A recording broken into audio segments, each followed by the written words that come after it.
एह बाणी जो जियो जाने तिस अंतर रवे हर नामा। बाणी गुरु गुरु है बाणी विच बाणी अमृत सारे। गुर बाणी कहे सेवक जन मानै। पर तख गुरु निस्तार बाणी बिरलो विचार सी। जे को गुरमुख होए एह बाणी महापुरख की। निज कर वासा होए।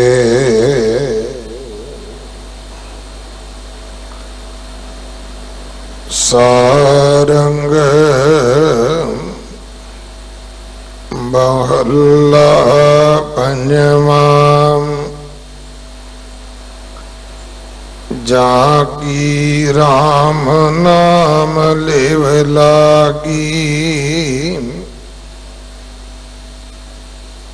सजन सुरदास सुहेला। सहज सो कहिए वड भागी। रहाओ रहत विकार अल्प माया ते। अहंग बुध भिख त्यागी। दर्श प्यास आस एक की। टेक ही प्रिय पागी। अचिंत सोए जागन उठ बैसन। अचिंत हस्त बैरागी। कहो नानक जिन जगत ठगाना। सो माया हर जन ठागी। अचिंत सोए जागन उठ बैसन। अचिंत हस्त बैरागी। कहो नानक जिन जगत ठगाना। सो माया हर जन ठागी।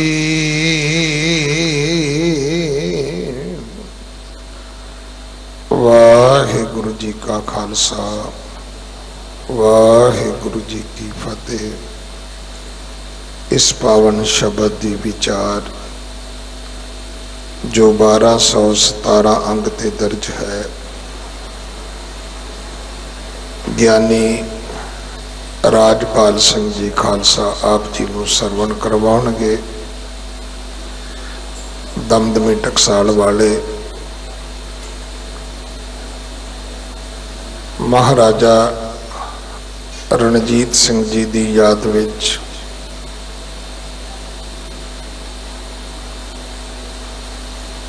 इस अस्थान ते 29 तरीक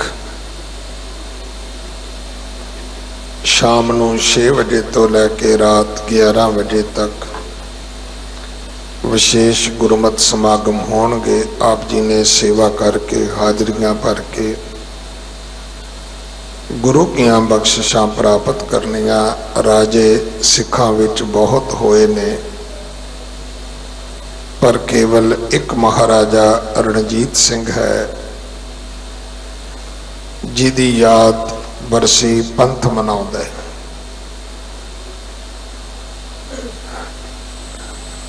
जे आपां नूं गल समझ आ सके कि इसका कारण सिर्फ इको ही है कि उस राजे ने सारी उम्र ये गल मनी और कमाई कि मैं जो कुछ भी हाँ वो गुरु महाराज की कृपा सदका हाँ। सो भाई, जे सच्चे पातशाह ने तुहानू शक्ति समर्था दी है तो आओ जगत गुरु गुरु नानक साहब महाराज जी का 550 साला जो प्रकाश गुरपुरब आ रहा है, आओ आप 550 बच्चे अपनाइए, अडाप्ट करिए। परिवार अमृतधारी होणगे, बच्चे अमृतधारी होणगे। ये छोटा जिहा अज बीजिया बीज कल नूं बहुत वड्डा रुख बन के दुनिया नूं छां देवेगा। सो अपने दसवंध विचों ये सेवा लवो। मैं कल सोच रहा सी कि प्राइमरी तक तकरीबन ये खर्चा 50,000 है, मिडल तक जाइए तो 70,000 है, जे +2 तक जाइए तो 90,000 तो लैके 1 लाख तक है। इन्ने पैसे विदेशों दे विच एक अखंड पाठ साहब ते खर्च हो जाते हैं भेटा के रूप में। पर इत्थे एक बच्चे का जीवन रोशन हो सकता है। सो आप जी, ये बहुत वड्डी सेवा है। गुरु ने भी सानू हुक्म किया है, अकली कीचे दान दा पल्ला फड़ीए। आओ सिख बच्चों नूं अपनाओ। तुहानू खुद पता होएगा वो बच्चा कौन है जिन्हों तुसी पढ़ा रहे हो, उहदा एड्रैस, उहदे घर दा पता, माता पिता दा पता, उहदी हर 3 महीने बाद जिहड़ी रिपोर्ट होएगी उहदा रिपोर्ट कार्ड तुहानू भेजिया जाएगा। सो इस सेवा विच अपना हिस्सा पाओ। अगले समय वास्ते गुरमत गुरबाणी विचार सरवण करिए जी। वाहिगुरु जी का खालसा, वाहिगुरु जी की फतेह। सतनाम वाहिगुरु साहिब जी।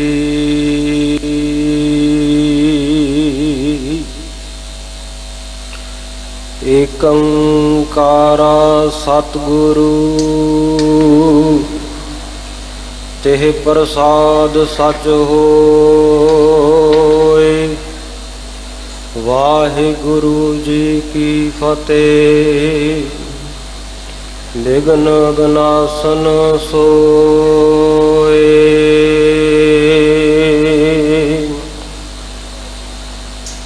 नमस्कार गुरुदेव का सतनाम जिस मंत्र सुनाया। भवजल विचों कढ़ कै मुक्त पदार्थ माहे समाया।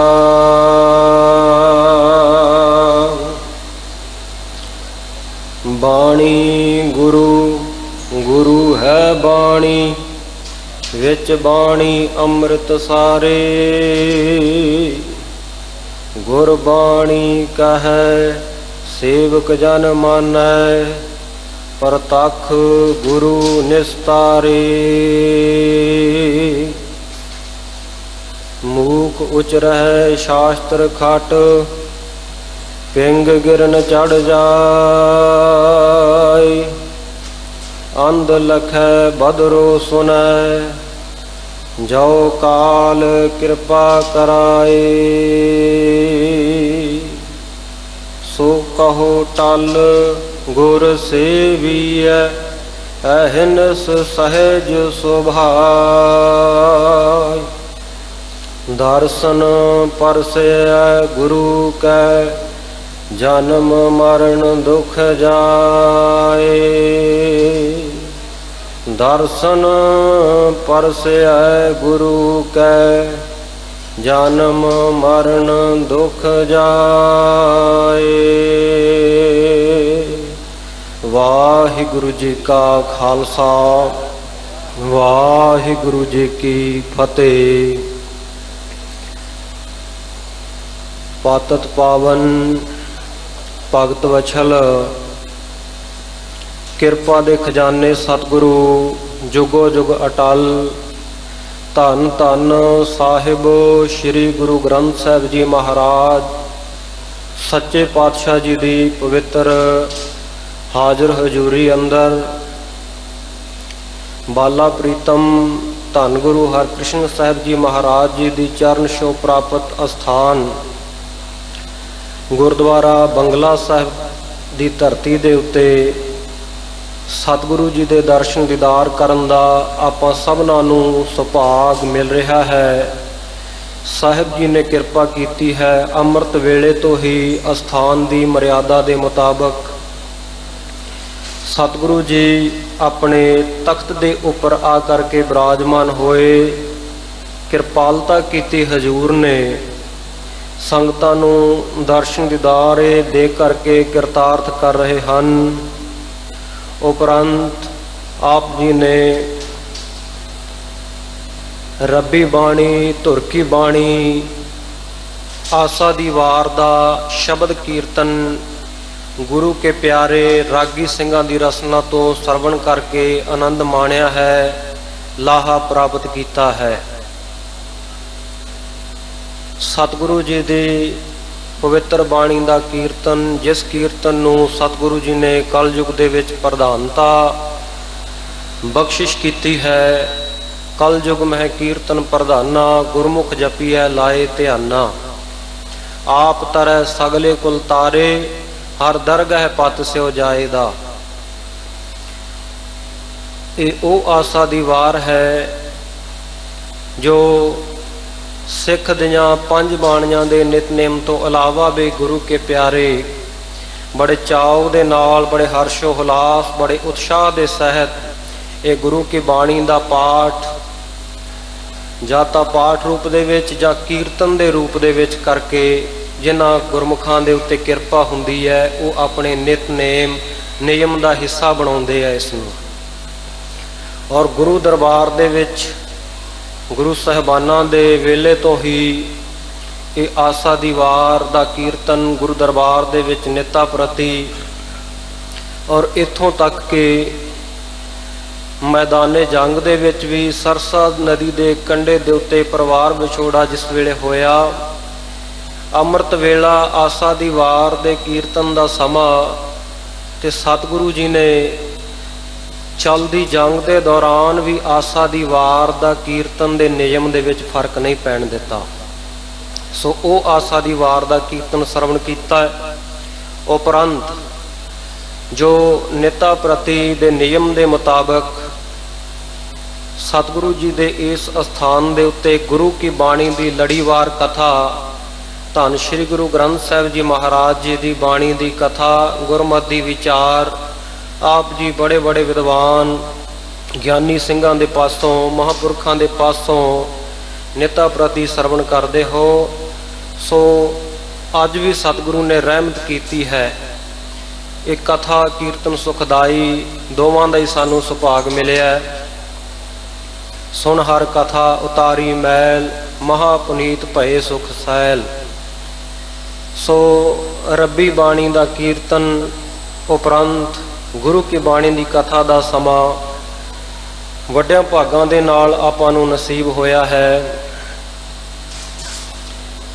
ਸਦ ਬਲਹਾਰੀ ਤਿਨਾ ਜੇ ਸੁਣਤੇ ਹਰ ਕਥਾ, ਪੂਰੇ ਤੇ ਪ੍ਰਧਾਨ ਨਿਵਾਵੈ ਪ੍ਰਭ ਮੱਥਾ।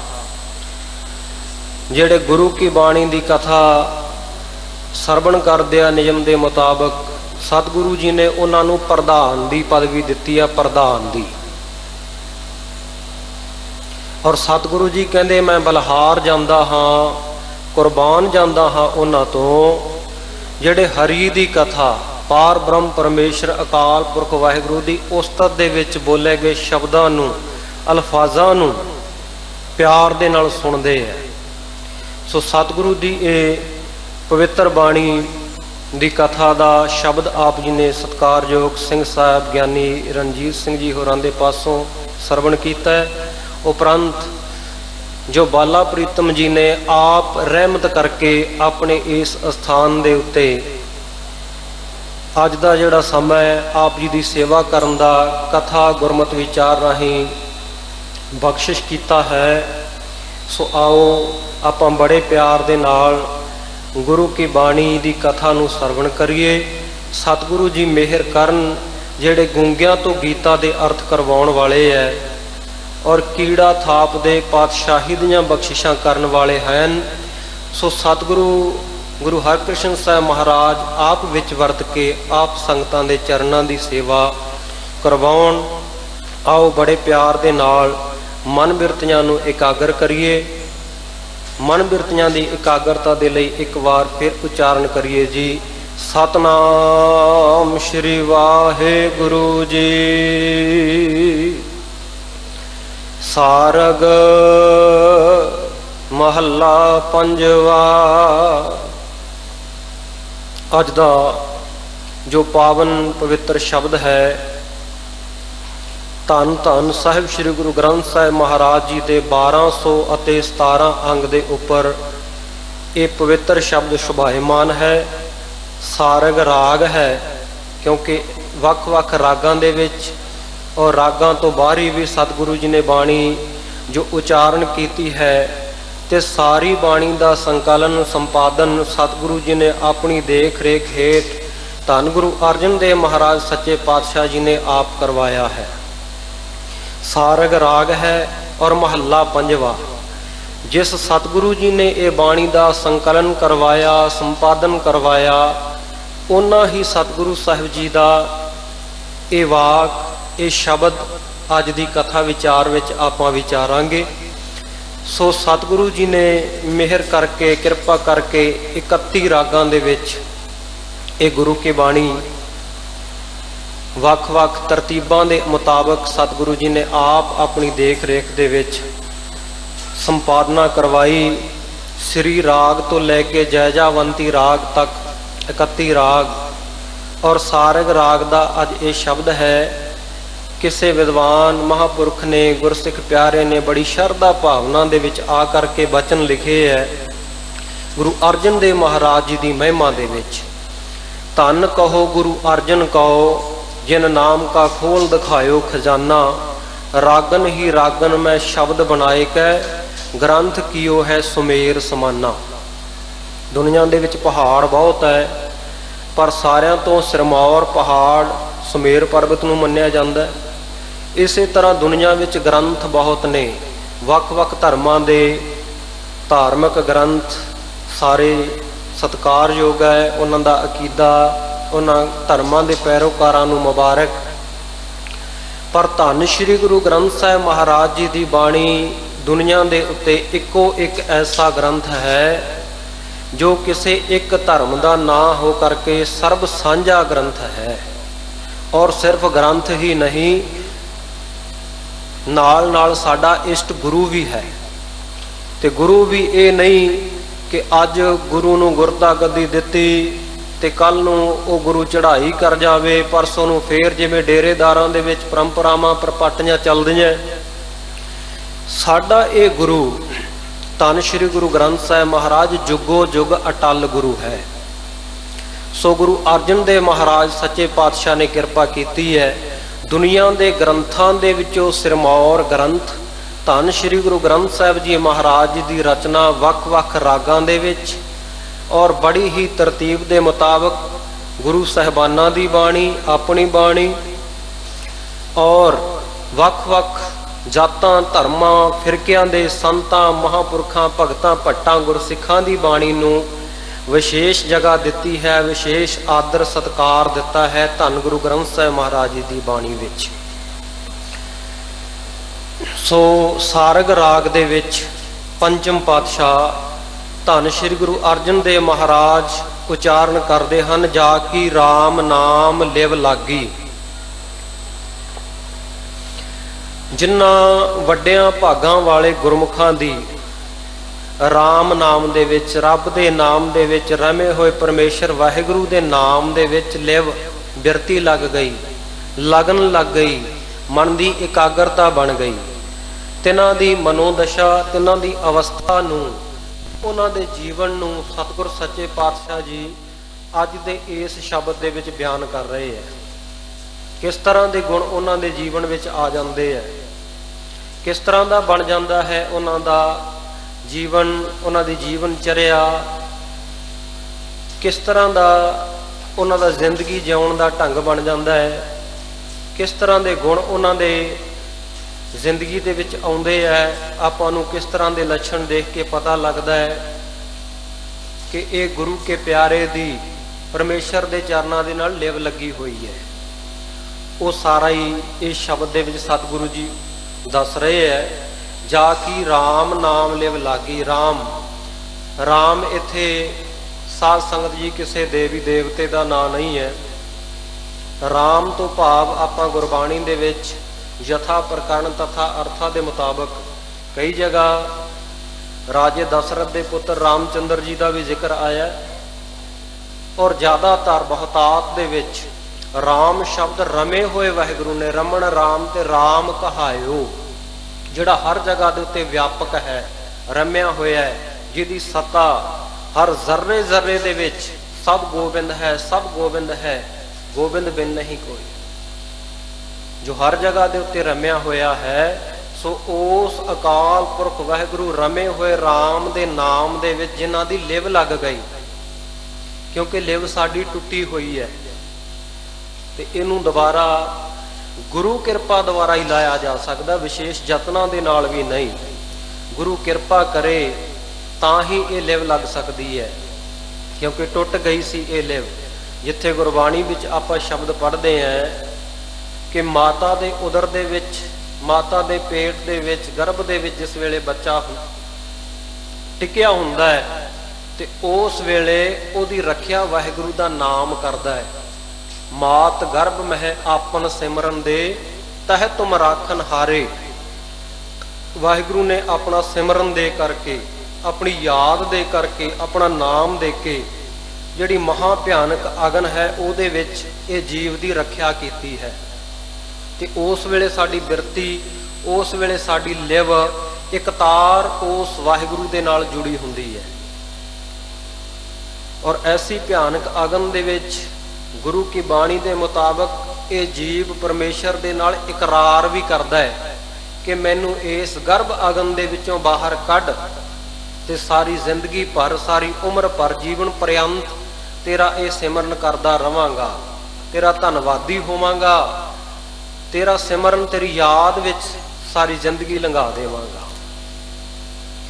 ਪਰ ਸਾਧ ਸੰਗਤ ਜੀ, ਉਹ ਵਿਰਲੇ ਗੁਰਮੁਖ ਹੈ ਜਿਨ੍ਹਾਂ ਨੇ ਉਹਨਾਂ ਕੀਤੇ ਹੋਏ ਕੌਲ ਇਕਰਾਰਾਂ ਨੂੰ ਇਸ ਸੰਸਾਰ ਦੇ ਵਿੱਚ ਆ ਕੇ ਨਿਭਾਇਆ, ਜਿਨ੍ਹਾਂ ਦੇ ਉੱਤੇ ਪਰਮੇਸ਼ਰ ਆਪ ਕਿਰਪਾ ਕਰਦਾ ਹੈ। ਨਹੀਂ ਤਾਂ ਬਹੁਤ ਅਸੀਂ ਭੁੱਲ ਜਾਂਦੇ ਹਾਂ ਦੁਨਿਆਵੀ ਚਕਾਚੌਂਧ ਦੇ ਵਿੱਚ ਆ ਕੇ। ਸਾਨੂੰ ਯਾਦ ਕੀ ਰਹਿੰਦਾ ਹੈ? ਗੁਰੂ ਕੀ ਬਾਣੀ ਦਾ ਫਰਮਾਨ ਹੈ, ਖਾਣਾ ਪੀਣਾ ਹੱਸਣਾ ਸੌਣਾ ਵਿਸਰ ਗਿਆ ਹੈ ਮਰਨਾ, ਖਸਮ ਵਿਸਾਰ ਖੁਆਰੀ ਕੀਨੀ। ਉਹ ਖਸਮ ਨੂੰ, ਉਹ ਮਾਲਕ ਨੂੰ ਅਸੀਂ ਵਿਸਾਰ ਦਿੰਨੇ ਐ ਤੇ ਖੁਆਰ ਹੁੰਦੇ ਫਿਰਦੇ। ਸਾਡੀ ਜ਼ਿੰਦਗੀ ਤਰਕਾਰ ਦੇ ਯੋਗ ਹੋ ਜਾਂਦੀ ਹੈ, ਤ੍ਰਿਗ ਜੀਵਨ ਨਹੀਂ ਰਹਿਣਾ, ਰਿਹਾ ਕੋਈ ਨਹੀਂ ਇਸ ਸੰਸਾਰ ਦੇ ਉੱਤੇ, ਰਹਿਣਾ ਕਿਸੇ ਨਹੀਂ, ਤੇ ਇਹ ਜੀਵਨ ਨੂੰ ਤਰਕਾਰਾਂ ਪਵਾ ਕੇ ਅਸੀਂ ਇਸ ਸੰਸਾਰ ਦੇ ਉੱਤੋਂ ਚਲੇ ਜਾਂਦੇ ਹਾਂ। ਕਿਉਂਕਿ ਇਸ ਮਨੁੱਖਾ ਦੇਹੀ ਵਿੱਚ ਆਉਣ ਦਾ, ਇਸ ਸੰਸਾਰ ਦੇ ਵਿੱਚ ਜਨਮ ਲੈਣ ਦਾ ਕੋਈ ਪ੍ਰਯੋਜਨ ਹੈ। ਉਹ ਪ੍ਰਯੋਜਨ ਗੁਰੂ ਕੀ ਬਾਣੀ ਸਾਨੂੰ ਦੱਸਦੀ ਹੈ, ਆਇਓ ਸੁਨਨ ਪੜਨ ਕੋ ਬਾਣੀ। ਪਰ ਹਾਲਤ ਕੀ ਹੈ? ਨਾਮ ਵਿਸਾਰ ਲੱਗਾ ਹੈ ਅਨ ਲਾਲਚ, ਬਿਰਥਾ ਜਨਮ ਪ੍ਰਾਣੀ। ਜਨਮ ਸਾਡਾ ਬਿਰਥਾ ਜਾ ਰਿਹਾ, ਵਿਅਰਥ ਬਤੀਤ ਹੋ ਰਿਹਾ, ਭੰਗ ਦੇ ਪਹਾੜੇ ਗਵਾ ਰਹੇ ਹੈ ਕੀਮਤੀ ਸਵਾਸਾਂ ਨੂੰ ਔਰ ਕੀਮਤੀ ਸਮੇਂ ਨੂੰ। ਕਿਉਂਕਿ ਸਵਾਸ ਅਤੇ ਸਮਾਂ ਇਹ ਵਾਹਿਗੁਰੂ ਨੇ ਗਿਣ ਮਿੱਥ ਕੇ ਸਾਨੂੰ ਦਿੱਤਾ ਹੈ। ਇਹ ਸੰਸਾਰ ਵਿੱਚ ਸਾਨੂੰ ਭੇਜਿਆ ਬਾਅਦ ਵਿੱਚ ਹੈ। ਪਹਿਲਾਂ ਸਾਡਾ ਸਮਾਂ ਨਿਸ਼ਚਿਤ ਕਰ ਦਿੱਤਾ ਕਿ ਇੰਨਾ ਸਮਾਂ ਇਹ ਸੰਸਾਰ ਵਿੱਚ ਰਹਿਣਾ ਤੇ ਇੰਨੇ ਸਵਾਸ ਇਸ ਧਰਤੀ ਦੇ ਉੱਤੇ, ਇਸ ਮਾਤ ਲੋਕ ਦੇ ਉੱਤੇ ਤੈਂ ਲੈਣੇ ਆ। ngਣ ਘਾਲੇ ਸਭ ਦਿਵਸ ਸਾਸ ਨਹਿ ਵੱਢਣ ਘਟਣ ਤਿਲ ਸਾਰ, ਗਿਣਤੀ ਕਰਕੇ ਪਾਏ ਹੋਏ ਆ, ਦਿਨ ਵੀ ਔਰ ਸਵਾਸ ਵੀ। ਤੇ ਤਿਲ ਮਾਤਰ, ਰਾਈ ਮਾਤਰ, ਰੀਣ ਮਾਤਰ ਵੀ ਨਾ ਕੋਈ ਵਧਾ ਸਕਦਾ ਇਹਨਾਂ ਨੂੰ ਤੇ ਨਾ ਕੋਈ ਘੱਟ ਲੈ ਸਕਦਾ। ਮਰਨ ਲਿਖਾਏ ਮੰਡਲ ਮਹਿ ਆਏ, ਜੀਵਨ ਸਾਜੈ ਮਾਈ। ਮਰਨਾ ਸਾਡਾ ਲਿਖਿਆ ਗਿਆ ਪਹਿਲਾਂ ਤੇ ਫਿਰ ਇਹ ਸੰਸਾਰ ਮੰਡਲ ਦੇ ਵਿੱਚ ਸਾਡਾ ਆਉਣਾ ਹੋਇਆ। ਪਰ ਇਹ ਸੰਸਾਰ ਮੰਡਲ ਦੇ ਵਿੱਚ ਆ ਕਰਕੇ ਅਸੀਂ ਉਹ ਵਾਹਿਗੁਰੂ ਨਾਲ ਕੀਤੇ ਹੋਏ ਕੌਲ ਇਕਰਾਰ ਨੂੰ ਭੁੱਲ ਗਏ। ਪਰ ਜਿਨ੍ਹਾਂ ਨੇ ਯਾਦ ਰੱਖਿਆ ਉਹਨਾਂ ਦੀ ਬਾਬਤ ਗੁਰੂ ਕੀ ਬਾਣੀ ਦਾ ਪ੍ਰਮਾਣ ਹੈ, ਜਿਨ੍ਹਾਂ ਗੁਰਮੁਖਾਂ ਕਰਾਂ ਉੱਪਰ ਹਰ ਚੇਤਿਆ ਸੇ ਪਾਇਨ ਮੋਖ ਦੁਆਰ, ਕਰਕੇ ਕੌਲ ਇਕਰਾਰ। ਜਿਨ੍ਹਾਂ ਨੇ ਕੀਤੇ ਹੋਏ ਕੌਲ ਇਕਰਾਰ ਵਾਅਦੇ ਦੇ ਮੁਤਾਬਕ ਉਹ ਵਾਹਿਗੁਰੂ ਨੂੰ ਚੇਤੇ ਰੱਖਿਆ, ਉਹਦਾ ਸਿਮਰਨ ਕੀਤਾ, ਉਹਦੇ ਨਾਮ ਦੇ ਵਿੱਚ ਲਿਵ ਲਾਈ ਹੈ, ਸੋ ਸਤਿਗੁਰ ਸੱਚੇ ਪਾਤਸ਼ਾਹ ਜੀ ਕਹਿੰਦੇ ਉਹਨਾਂ ਨੇ ਮੋਖ ਦੁਆਰਾ ਮੋਕਲਾ ਸਹਿਜੇ ਆਵੋ ਜਾਓ। ਉਹਨਾਂ ਨੇ ਮੁਕਤੀ ਦਾ ਦੁਆਰਾ ਪ੍ਰਾਪਤ ਕਰ ਲਿਆ। ਉਹ ਵਾਹਿਗੁਰੂ ਦੇ ਦਰ ਦੇ ਉੱਤੇ ਪ੍ਰਵਾਨ ਹੋ ਗਏ। ਤੇ ਪ੍ਰਵਾਨ ਗੁਰਮੁਖ ਉਹ ਹੋਵੇਗਾ ਜਿਹੜਾ ਆਜਜ਼ੀ ਦੇ ਨਾਲ, ਜਿਹੜਾ ਮਸਕੀਨਤਾ ਦੇ ਨਾਲ, ਜਿਹੜਾ ਗਰੀਬੀ ਦੇ ਨਾਲ, ਮਨ ਦੀ ਗਰੀਬੀ ਧਾਰ ਕੇ ਗੁਰੂ ਚਰਨਾਂ ਦੇ ਵਿੱਚ ਆ ਕੇ ਅਰਜ਼ ਕਰੇਗਾ। ਕੱਲ ਦੇ ਸ਼ਬਦ ਵਿੱਚ ਵੀ ਆਪ ਜੀ ਨੇ ਸਰਵਣ ਕੀਤਾ ਹੋਏਗਾ ਗੁਰਮੁਖਾਂ ਦੇ ਕੋਲੋਂ, ਠਾਕੁਰ ਬੇਨਤੀ ਕਰਨ ਜਨ ਆਇਓ, ਕਿ ਵਾਹਿਗੁਰੂ ਦੇ ਚਰਨਾਂ ਦੇ ਵਿੱਚ ਬੇਨਤੀ ਕਰਨ ਦੇ ਵਾਸਤੇ ਇਹ ਪਰਮੇਸ਼ਰ ਦੇ ਚਰਨਾਂ ਦੇ ਵਿੱਚ ਬੇਨਤੀ ਕਰਨ ਦੇ ਵਾਸਤੇ ਜੀਵ ਆਇਆ ਹੈ। ਔਰ ਕਿਵੇਂ ਕਿਵੇਂ ਬੇਨਤੀ ਕਰਨੀ ਹੈ ਇਹ ਆਪ ਜੀ ਨੇ ਕੱਲ ਸਰਵਣ ਕੀਤਾ। ਔਰ ਉਹ ਬੇਨਤੀ ਨੂੰ ਮੰਨ ਕਰਕੇ ਵਾਹਿਗੁਰੂ ਜਿਸ ਵੇਲੇ ਸਾਨੂੰ ਆਪਣੇ ਨਾਮ ਸਿਮਰਨ ਦੇ ਵਿੱਚ ਜੋੜ ਲੈਂਦਾ ਹੈ, ਸਾਡੀ ਬਿਰਤੀ ਉਹਦੇ ਨਾਮ ਦੇ ਸਿਮਰਨ ਦੇ ਵਿੱਚ ਜੁੜ ਜਾਂਦੀ ਹੈ। ਟੁੱਟੀ ਹੋਈ ਬਿਰਤੀ, ਕਿਉਂਕਿ ਜੈਸੀ ਅਗਨ ਉਦਰ ਮਹਿ ਤੈਸੀ ਬਾਹਰ ਮਾਇਆ, ਮਾਇਆ ਅਗਨ ਸਭ ਇੱਕੋ ਜਿਹੀ, ਕਰਤਾ ਖੇਲ ਰਚਾਇਆ, ਜਾਤ ਸੁਭਾਣਾ ਤਾਂ ਜੰਮਿਆ, ਪਰਿਵਾਰ ਭਲਾ ਪਾਇਆ, ਲਿਵ ਛੁੜਕੀ ਲੱਗੀ ਤ੍ਰਿਸ਼ਨਾ, ਮਾਇਆ ਅਮਰ ਵਰਤਾਇਆ। ਸੰਸਾਰ ਵਿੱਚ ਆ ਕਰਕੇ ਮੋਹ ਮਾਇਆ ਦਾ ਐਸਾ ਜਾਲ ਪਿਆ ਕਿ ਜਿਹੜੀ ਮਾਤਾ ਦੇ ਗਰਭ ਦੇ ਵਿੱਚ ਲੱਗੀ ਹੋਈ ਲਿਵ ਸੀ ਨਾ, ਲੱਗੀ ਹੋਈ ਲਗਨ ਸੀ, ਟਿਕਿਆ ਹੋਇਆ ਮਨ, ਇਕਾਗਰ ਹੋਈ ਬਿਰਤੀ, ਉਹ ਟੁੱਟ ਜਾਂਦੀ ਹੈ। ਜਦੋਂ ਬੱਚਾ ਸੰਸਾਰ ਦੇ ਵਿੱਚ ਜਨਮ ਲੈਂਦਾ ਹੈ ਤੇ ਗੁਰਮੁਖੋ ਸਭ ਤੋਂ ਪਹਿਲਾਂ ਕੀ ਕਰਦਾ ਹੈ? ਆਪਾਂ ਸਾਰੇ ਕਵਾਂਗੇ ਕਿ ਬੱਚਾ ਰੋਂਦਾ ਹੈ। ਜਨਮ ਲੈਣ ਸਾਰ ਬੱਚਾ ਰੋਂਦਾ ਨਹੀਂ, ਗੁਰਮੁਖੋ ਉਸ ਤੋਂ ਪਹਿਲਾਂ ਵੀ ਇੱਕ ਕੰਮ ਉਹ ਕਰਦਾ ਹੈ, ਉਹ ਸਵਾਸ ਲੈਂਦਾ ਹੈ, ਸਾਹ ਲੈਂਦਾ ਹੈ। ਜਿਵੇਂ ਹੀ ਬੱਚਾ ਸੰਸਾਰ ਵਿੱਚ ਪੈਦਾ ਹੋਇਆ, ਉਹਨੇ ਸਾਹ ਲਿਆ ਤੇ ਇਹ ਮੋਹ ਮਾਇਆ ਦੀ ਜਿਹੜੀ ਹਵਾ ਹੈ ਉਹਦੇ ਅੰਦਰ ਚਲੇ ਗਈ ਤੇ ਉਸੇ ਪਾਣੀ ਸਾਧ ਸੰਗਤ ਜੀ ਜਿਹੜੀ ਬਿਰਤੀ ਜੁੜੀ ਹੋਈ, ਮਾਤ ਗਰਭ ਮੈਂ ਆਪਨ ਸਿਮਰਨ ਦੇ ਕੇ ਜਿਹੜਾ ਰੱਖਿਆ ਸੀ, ਉਹ ਜਿਹੜੀ ਬਿਰਤੀ ਹੈ, ਜਿਹੜੀ ਲਿਵ ਹੈ, ਉਹ ਟੁੱਟ ਜਾਂਦੀ ਹੈ। ਲਿਵ ਛੁੜਕੀ ਲੱਗੀ ਤ੍ਰਿਸ਼ਨਾ, ਮਾਇਆ ਅਮਰ ਵਰਤਾਇਆ। ਐਸਾ ਮਾਇਆ ਦਾ ਅਮਰ, ਮਾਇਆ ਦਾ ਹੁਕਮ ਐਸਾ ਵਰਤਾਰਾ ਵਰਤਦਾ ਹੈ ਕਿ ਲੱਗੀ ਹੋਈ ਲਿਵ ਜਿਹੜੀ ਹੈ ਉਹ ਸਾਧ ਸੰਗਤ ਜੀ ਟੁੱਟ ਜਾਂਦੀ ਹੈ। ਤੇ ਉਸੇ ਲਿਵ ਨੂੰ, ਉਸੇ ਬਿਰਤੀ ਨੂੰ ਜਿਨ੍ਹਾਂ ਨੇ ਗੁਰੂ ਕਿਰਪਾ ਸਦਕਾ ਦੁਬਾਰਾ ਜੋੜ ਲਿਆ, ਜਾ ਕੀ RAM ਨਾਮ ਲਿਵ ਲਾਗੀ, ਜਿਨ੍ਹਾਂ ਦੀ ਇਸ ਸੰਸਾਰ ਦੇ ਵਿੱਚ ਆ ਕਰਕੇ, ਇਸ ਸੰਸਾਰ ਵਿੱਚ ਰਹਿੰਦਿਆਂ ਵਿਚਰਦਿਆਂ, ਪਰਿਵਾਰਕ ਫਰਜ਼ ਨਿਭਾਉਂਦਿਆਂ ਹੋਇਆਂ, ਘਰ ਪਰਿਵਾਰ ਦੇ ਵਿੱਚ ਰਹਿੰਦਿਆਂ, ਨੌਕਰੀ ਚਾਕਰੀ ਕਰਦਿਆਂ, ਦੇਸ਼ ਵਿਦੇਸ਼ ਵਿੱਚ ਰਹਿੰਦਿਆਂ, ਜਿਨ੍ਹਾਂ ਗੁਰਮੁਖਾਂ ਦੀ ਉਹ ਰੱਬ ਦੇ ਨਾਮ ਦੇ ਨਾਲ, ਪਰਮੇਸ਼ਰ ਦੇ ਨਾਮ ਦੇ ਨਾਲ ਲਿਵ ਲੱਗ ਗਈ, ਬਿਰਤੀ ਲੱਗ ਗਈ, ਲਗਨ ਲੱਗ ਗਈ, ਸੋ ਕੈਸਾ ਉਹਨਾਂ ਦੇ ਜੀਵਨ ਬਣ ਗਿਆ, ਕਿਸ ਤਰ੍ਹਾਂ ਦੀ ਅਵਸਥਾ ਬਣੀ। ਸਤਿਗੁਰੂ ਜੀ ਕਹਿੰਦੇ, ਸੱਜਣ ਸੁਰਿਦਾ ਸੁਹੇਲਾ ਸਹਿਜੇ, ਸੋ ਕਹੀਐ ਵੱਡ ਭਾਗੀ।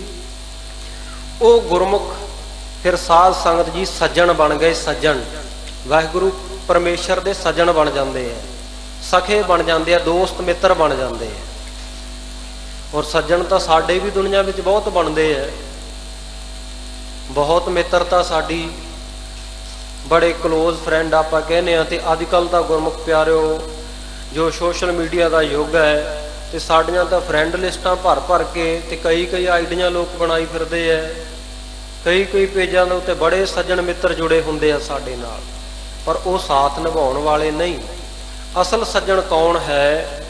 ਸਤਿਗੁਰ ਸੱਚੇ ਪਾਤਸ਼ਾਹ ਧੰਨ ਗੁਰੂ ਨਾਨਕ ਦੇਵ ਜੀ ਮਹਾਰਾਜ, ਜਿਨ੍ਹਾਂ ਦਾ 550 ਸਾਲਾ ਆਪਾਂ ਇਸ ਵਰੇ ਦੇ ਵਿੱਚ ਮਨਾ ਰਹੇ ਹਾਂ।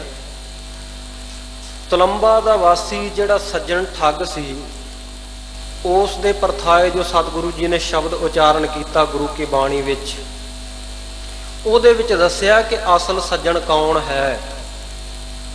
ਸਤਿਗੁਰੂ ਦੀ ਬਾਣੀ ਦਾ ਸ਼ਬਦ ਆਉਂਦਾ ਨਾ, ਉਜਲ ਕਹਿ ਹਾ ਚਿਲਕਣਾ ਘੋਟਮ ਕਾਲੜੀ ਮਸ ਧੋਤਿਆ ਜੂਟ ਨਾ ਉਤਰੈ ਜੇ ਸੋ ਧੋਵਾ ਤਿਸ ਸੱਜਣ ਸੇਈ ਨਾਲ ਮੈਂ ਚਲਦਿਆਂ ਨਾਲ ਚਲਨ ਜਿੱਥੈ ਲੇਖਾ ਮੰਗੀਐ ਤਿੱਥੈ ਖੜੇ ਦਿਸਨ। ਜਿੱਥੇ ਲੇਖਾ ਹੋਵੇ, ਜਿੱਥੇ ਹਿਸਾਬ ਕਿਤਾਬ ਹੋਵੇ ਕਰਮਾਂ ਦਾ, ਉਥੇ ਨਾਲ ਖੜੇ ਹੋਣ ਔਰ ਬੜੀ ਜ਼ਿੰਮੇਵਾਰੀ ਦੇ ਨਾਲ ਉਹ ਸਾਡੀ ਹਾਮੀ ਭਰਨ। ਐਸਾ ਸੱਜਣ, ਸੱਜਣ ਸੱਚਾ ਪਾਤਸ਼ਾਹ ਸਿਰ ਸਾਹਾਂ ਦੇ ਸ਼ਾਹ। ਐਸਾ ਸੱਜਣ ਬਣਾ ਲਈਏ ਉਹ ਮਾਲਕ ਨੂੰ, ਉਹ ਪਰਮੇਸ਼ਰ ਨੂੰ। ਔਰ ਜਿਨ੍ਹਾਂ ਦੀ ਲਿਵ ਲੱਗ ਗਈ, ਮਨ ਜੁੜ ਗਿਆ, ਉਹ ਉਹਨਾਂ ਦਾ ਸੱਜਣ ਉਹ ਵਾਹਿਗੁਰੂ ਪਰਮੇਸ਼ਰ ਬਣ ਗਿਆ ਤੇ ਉਹ ਉਹਦੇ ਸੱਜਣ ਬਣ ਗਏ। ਕਈ ਵਾਰੀ ਇਹ ਹੁੰਦਾ ਵੀ ਇੱਕ ਪਾਸੇ ਦੀ ਸੱਜਣਤਾਈ ਹੁੰਦੀ ਹੈ, ਪਰ ਇੱਥੇ ਦੋ ਅੰਗੀ ਪ੍ਰੀਤ ਹੈ। ਮਾਧਵੇ ਤੁਮਨ ਤੋਰ ਹੋ ਤੋ ਹਮ ਨਹੀਂ ਤੋਰ ਹੈ, ਤੁਮ ਸਿਓ ਤੋਰ ਕਵਨ ਸਿਓ ਜੋਰ ਹੈ। ਉਹ ਵਾਹਿਗੁਰੂ ਪਰਮੇਸ਼ਰ ਦੇ ਨਾਲ ਉਹਦੇ ਭਗਤ ਦੀ, ਉਹਦੇ ਗੁਰਸਿੱਖ ਦੀ, ਉਹਦੇ ਗੁਰਮੁਖ ਦੀ ਪ੍ਰੀਤੀ, ਉਹ ਪਰਮੇਸ਼ਰ ਉਹਦਾ ਸੱਜਣ ਬਣਦਾ ਹੈ ਤੇ ਉਹ ਗੁਰੂ ਕਾ ਪਿਆਰਾ ਪਰਮੇਸ਼ਰ ਦਾ ਸੱਜਣ ਬਣਦਾ ਹੈ। ਤੇ ਇਤਿਹਾਸ ਦੇ ਵਿੱਚ ਵੀ ਇਹ ਬੜੇ ਪ੍ਰਮਾਣ ਆਉਂਦੇ ਆ। ਧੰਨ ਗੁਰੂ ਗੋਬਿੰਦ ਸਿੰਘ ਸਾਹਿਬ ਮਹਾਰਾਜ ਜੀ ਦਾ ਆਪਾਂ ਇਤਿਹਾਸ ਪੜ੍ਹਦੇ ਹਾਂ। ਭਾਈ ਜੋਗਾ ਸਿੰਘ ਦੇ ਨਾਲ ਜੇ ਉਹ ਸਤਿਗੁਰੂ ਦਾ ਸੱਜਣ ਬਣਿਆ, ਕਿਹਾ ਸਿੱਖਾ ਕਿਹਦੇ ਜੋਗਾ? ਤੇ ਕਿਹਾ ਮੈਂ ਗੁਰੂ ਜੋਗਾ। ਤੇ ਆਖਿਆ ਜੇ ਸਿੱਖਾ ਤੂੰ ਗੁਰੂ ਜੋਗਾ ਤੇ ਲੈ ਅੱਜ ਤੋਂ ਗੁਰੂ ਤੇਰੇ ਜੋਗਾ। ਤੇ ਸਤਿਗੁਰੂ ਜੀ ਨੇ ਉਹ ਸੱਜਣਤਾਈ ਨਿਭਾਈ। ਭਾਵੇਂ ਕੰਚਨੀਆਂ ਦੇ ਬਾਜ਼ਾਰ ਵਿੱਚ ਬੇਸ਼ਵਾਵਾਂ ਦੇ ਦੁਆਰੇ ਦੇ ਉੱਤੇ ਪਹਿਰੇਦਾਰ ਬਣ ਕੇ ਵੀ ਖੜਨਾ ਪਿਆ, ਪਰ ਸੱਜਣਤਾਈ ਉਹ ਸਤਿਗੁਰ ਸੱਚੇ ਪਾਤਸ਼ਾਹ ਨੇ ਨਿਭਾਈ। ਸੋ ਜਿਨ੍ਹਾਂ ਦੀ ਰਾਮ ਨਾਮ ਦੇ ਵਿੱਚ ਲਿਵ ਲੱਗ ਗਈ, ਜਿਹੜੇ ਉਹ ਵਾਹਿਗੁਰੂ ਪਰਮੇਸ਼ਰ ਦੇ ਨਾਮ ਨਾਲ ਜੁੜ ਗਏ, ਉਹਨਾਂ ਦਾ ਜੀਵਨ ਕੈਸਾ ਹੋਇਆ? ਉਹਨਾਂ ਦੇ ਜੀਵਨ ਵਿੱਚ ਸੱਜਣਤਾਈ ਆ ਗਈ। ਉਹ ਸੱਜਣ ਬਣ ਗਏ, ਸੱਜਣ ਸੁਰਿਦਾ। ਔਰ ਉਹਨਾਂ ਦਾ ਜਿਹੜਾ ਹਿਰਦਾ ਹੈ ਉਹ ਸ਼ੁਭ ਭਾਵਨਾ ਵਾਲਾ ਹੋ ਗਿਆ। ਸੁਰਿਦਾ, ਸ਼ੁਭ ਭਾਵਨਾ ਵਾਲਾ ਹਿਰਦਾ, ਉਹ ਸੁਹਿਰਦਤਾਈ ਉਹਨਾਂ ਵਿੱਚ ਆ ਗਈ। ਸੁਹਿਰਦ ਸੱਜਣ ਬਣ ਗਏ ਵਾਹਿਗੁਰੂ ਪਰਮੇਸ਼ਰ ਦੇ, ਔਰ ਸੁਹੇਲਾ ਸਹਜੇ। ਸੋ ਉਹਨਾਂ ਦਾ ਜਿਹੜਾ ਹਿਰਦਾ ਹੈ ਬਿਲਕੁਲ ਸਹਜੇ ਹੀ, ਸੁਖੈਨ ਹੀ ਸੁਹੇਲਾ ਹੋ ਗਿਆ, ਸੌਖਾ ਹੋ ਗਿਆ। ਸੋ ਕਹੀਐ ਵੱਡ ਭਾਗੀ। ਸੋ ਸਤਿਗੁਰ ਸੱਚੇ ਪਾਤਸ਼ਾਹ ਕਹਿੰਦੇ ਉਹਨਾਂ ਨੂੰ ਹੀ ਵੱਡੇ ਭਾਗਾਂ ਵਾਲੇ ਕਹੀਦਾ ਭਾਈ, ਜਿਨ੍ਹਾਂ ਦੇ ਜੀਵਨ ਦੇ ਵਿੱਚ ਇਹ ਧਰਮ ਦੀਆਂ ਨਿਸ਼ਾਨੀਆਂ ਆ ਗਈਆਂ, ਇਹ ਧਰਮ ਦੇ ਨਿਯਮ ਜਿਨ੍ਹਾਂ ਨੇ ਜੀਵਨ ਦੇ ਵਿੱਚ ਅਪਣਾ ਲਏ। ਖਿਮਾ, ਅਹਿੰਸਾ, ਦਇਆ, ਮ੍ਰਿਦ, ਸਤ, ਬਚਨ, ਤਪ, ਦਾਨ, ਸੀਲ, ਸੌਚ, ਤ੍ਰਿਸ਼ਨਾ ਬਿਨਾ ਧਰਮ ਲਿੰਗ 10 ਜਾਨ। ਧਰਮ ਦੀਆਂ ਜਿਹੜੀਆਂ ਵੱਖਰੀਆਂ ਵੱਖਰੀਆਂ 10 ਨਿਸ਼ਾਨੀਆਂ ਧਰਮ ਗ੍ਰੰਥਾਂ ਦੇ ਵਿੱਚ ਲਿਖੀਆਂ, ਸੋ ਉਹਨਾਂ ਦਾ ਹੀ ਜ਼ਿਕਰ ਸਤਿਗੁਰ ਸੱਚੇ ਪਾਤਸ਼ਾਹ ਇੱਥੇ ਕਰ ਰਹੇ ਹੈ ਕਿ ਉਹਨਾਂ ਦਾ ਸੱਜਣਤਾਈ ਵਾਲਾ ਸੁਭਾਅ ਬਣ ਜਾਂਦਾ ਹੈ, ਹਿਰਦਾ ਸੁਹੇਲਾ ਸੌਖਾ ਹੋ ਜਾਂਦਾ ਹੈ। ਸੋ ਉਹਨਾਂ ਨੂੰ ਹੀ ਵੱਡੇ ਭਾਗਾਂ ਵਾਲੇ ਕਹੀਦਾ ਹੈ। ਸੋ ਜੇ ਅਨਵੈ ਰੀਤੀ ਦੇ ਨਾਲ ਇਹਦੇ ਅਰਥ ਕਰੀਏ, ਸੋ ਕਹੀਏ ਵੱਡ ਭਾਗੀ। ਵੱਡ ਨਾਮ ਵੱਡੇਪਣ ਦਾ ਵੀ ਹੈ, ਹਉਮੈ ਹੰਕਾਰ ਦਾ, ਵੱਡੇਪਣ ਦਾ। ਵੱਡਾਪਣ, ਹਉਮੈ ਹੰਕਾਰ ਕਿਹਨਾਂ ਦਾ ਦੂਰ ਹੋਇਆ ਭਾਈ? ਸਤਿਗੁਰੂ ਜੀ ਕਹਿੰਦੇ ਸੋ ਕਹੀਏ ਵੱਡ ਭਾਗੀ। ਵੱਡ ਭਾਗੀ ਕਿਹਨਾਂ ਨੂੰ ਕਹੀਏ? ਕਿਹਨਾਂ ਦਾ ਵੱਡਾਪਣ ਭੱਜ ਗਿਆ? ਜਿਨ੍ਹਾਂ ਦੇ ਹਿਰਦੇ ਵਿੱਚ ਸੱਜਣਤਾਈ ਆ ਗਈ, ਸੁਹਿਰਦ ਹਿਰਦਾ ਜਿਨ੍ਹਾਂ ਦਾ ਬਣ ਗਿਆ, ਔਰ ਸਹਿਜ ਸੁਹੇਲਾ ਜਿਨ੍ਹਾਂ ਦਾ ਜੀਵਨ ਬਣ ਗਿਆ। ਸੋ ਕਹੀਏ ਵੱਡ ਭਾਗੀ। ਸੱਜਣਤਾਈ, ਕੋਮਲਤਾ ਜਿਨ੍ਹਾਂ ਦੇ ਜੀਵਨ ਦੇ ਵਿੱਚ ਆਈ, ਸਮਝੋ ਕਿ ਉਹਨਾਂ ਦਾ ਵੱਡਾਪਣ ਭੱਜ ਗਿਆ। ਨਹੀਂ ਤੇ ਕਈ ਵਾਰੀ ਹੁੰਦਾ ਹੈ ਕਿ ਬੰਦਾ ਸਭ ਕੁਝ ਦਾ ਤਿਆਗ ਕਰਕੇ ਵੀ ਤੇ ਉਹ ਤਿਆਗ ਦੀ ਭਾਵਨਾ ਨੂੰ ਹਉਮੈ ਹੰਕਾਰ ਦੇ ਰੂਪ ਦੇ ਵਿੱਚ ਨਾਲ ਚੱਕੀ ਫਿਰਦਾ ਹੈ। ਕੋਈ ਸੱਜਣ ਆਪਣਾ ਘਰ-ਬਾਰ ਤਿਆਗ ਕੇ ਤੇ ਵੈਰਾਗੀ ਹੋ ਗਿਆ, ਉਹਨੇ ਸਭ ਕੁਝ ਤਿਆਗ ਦਿੱਤਾ,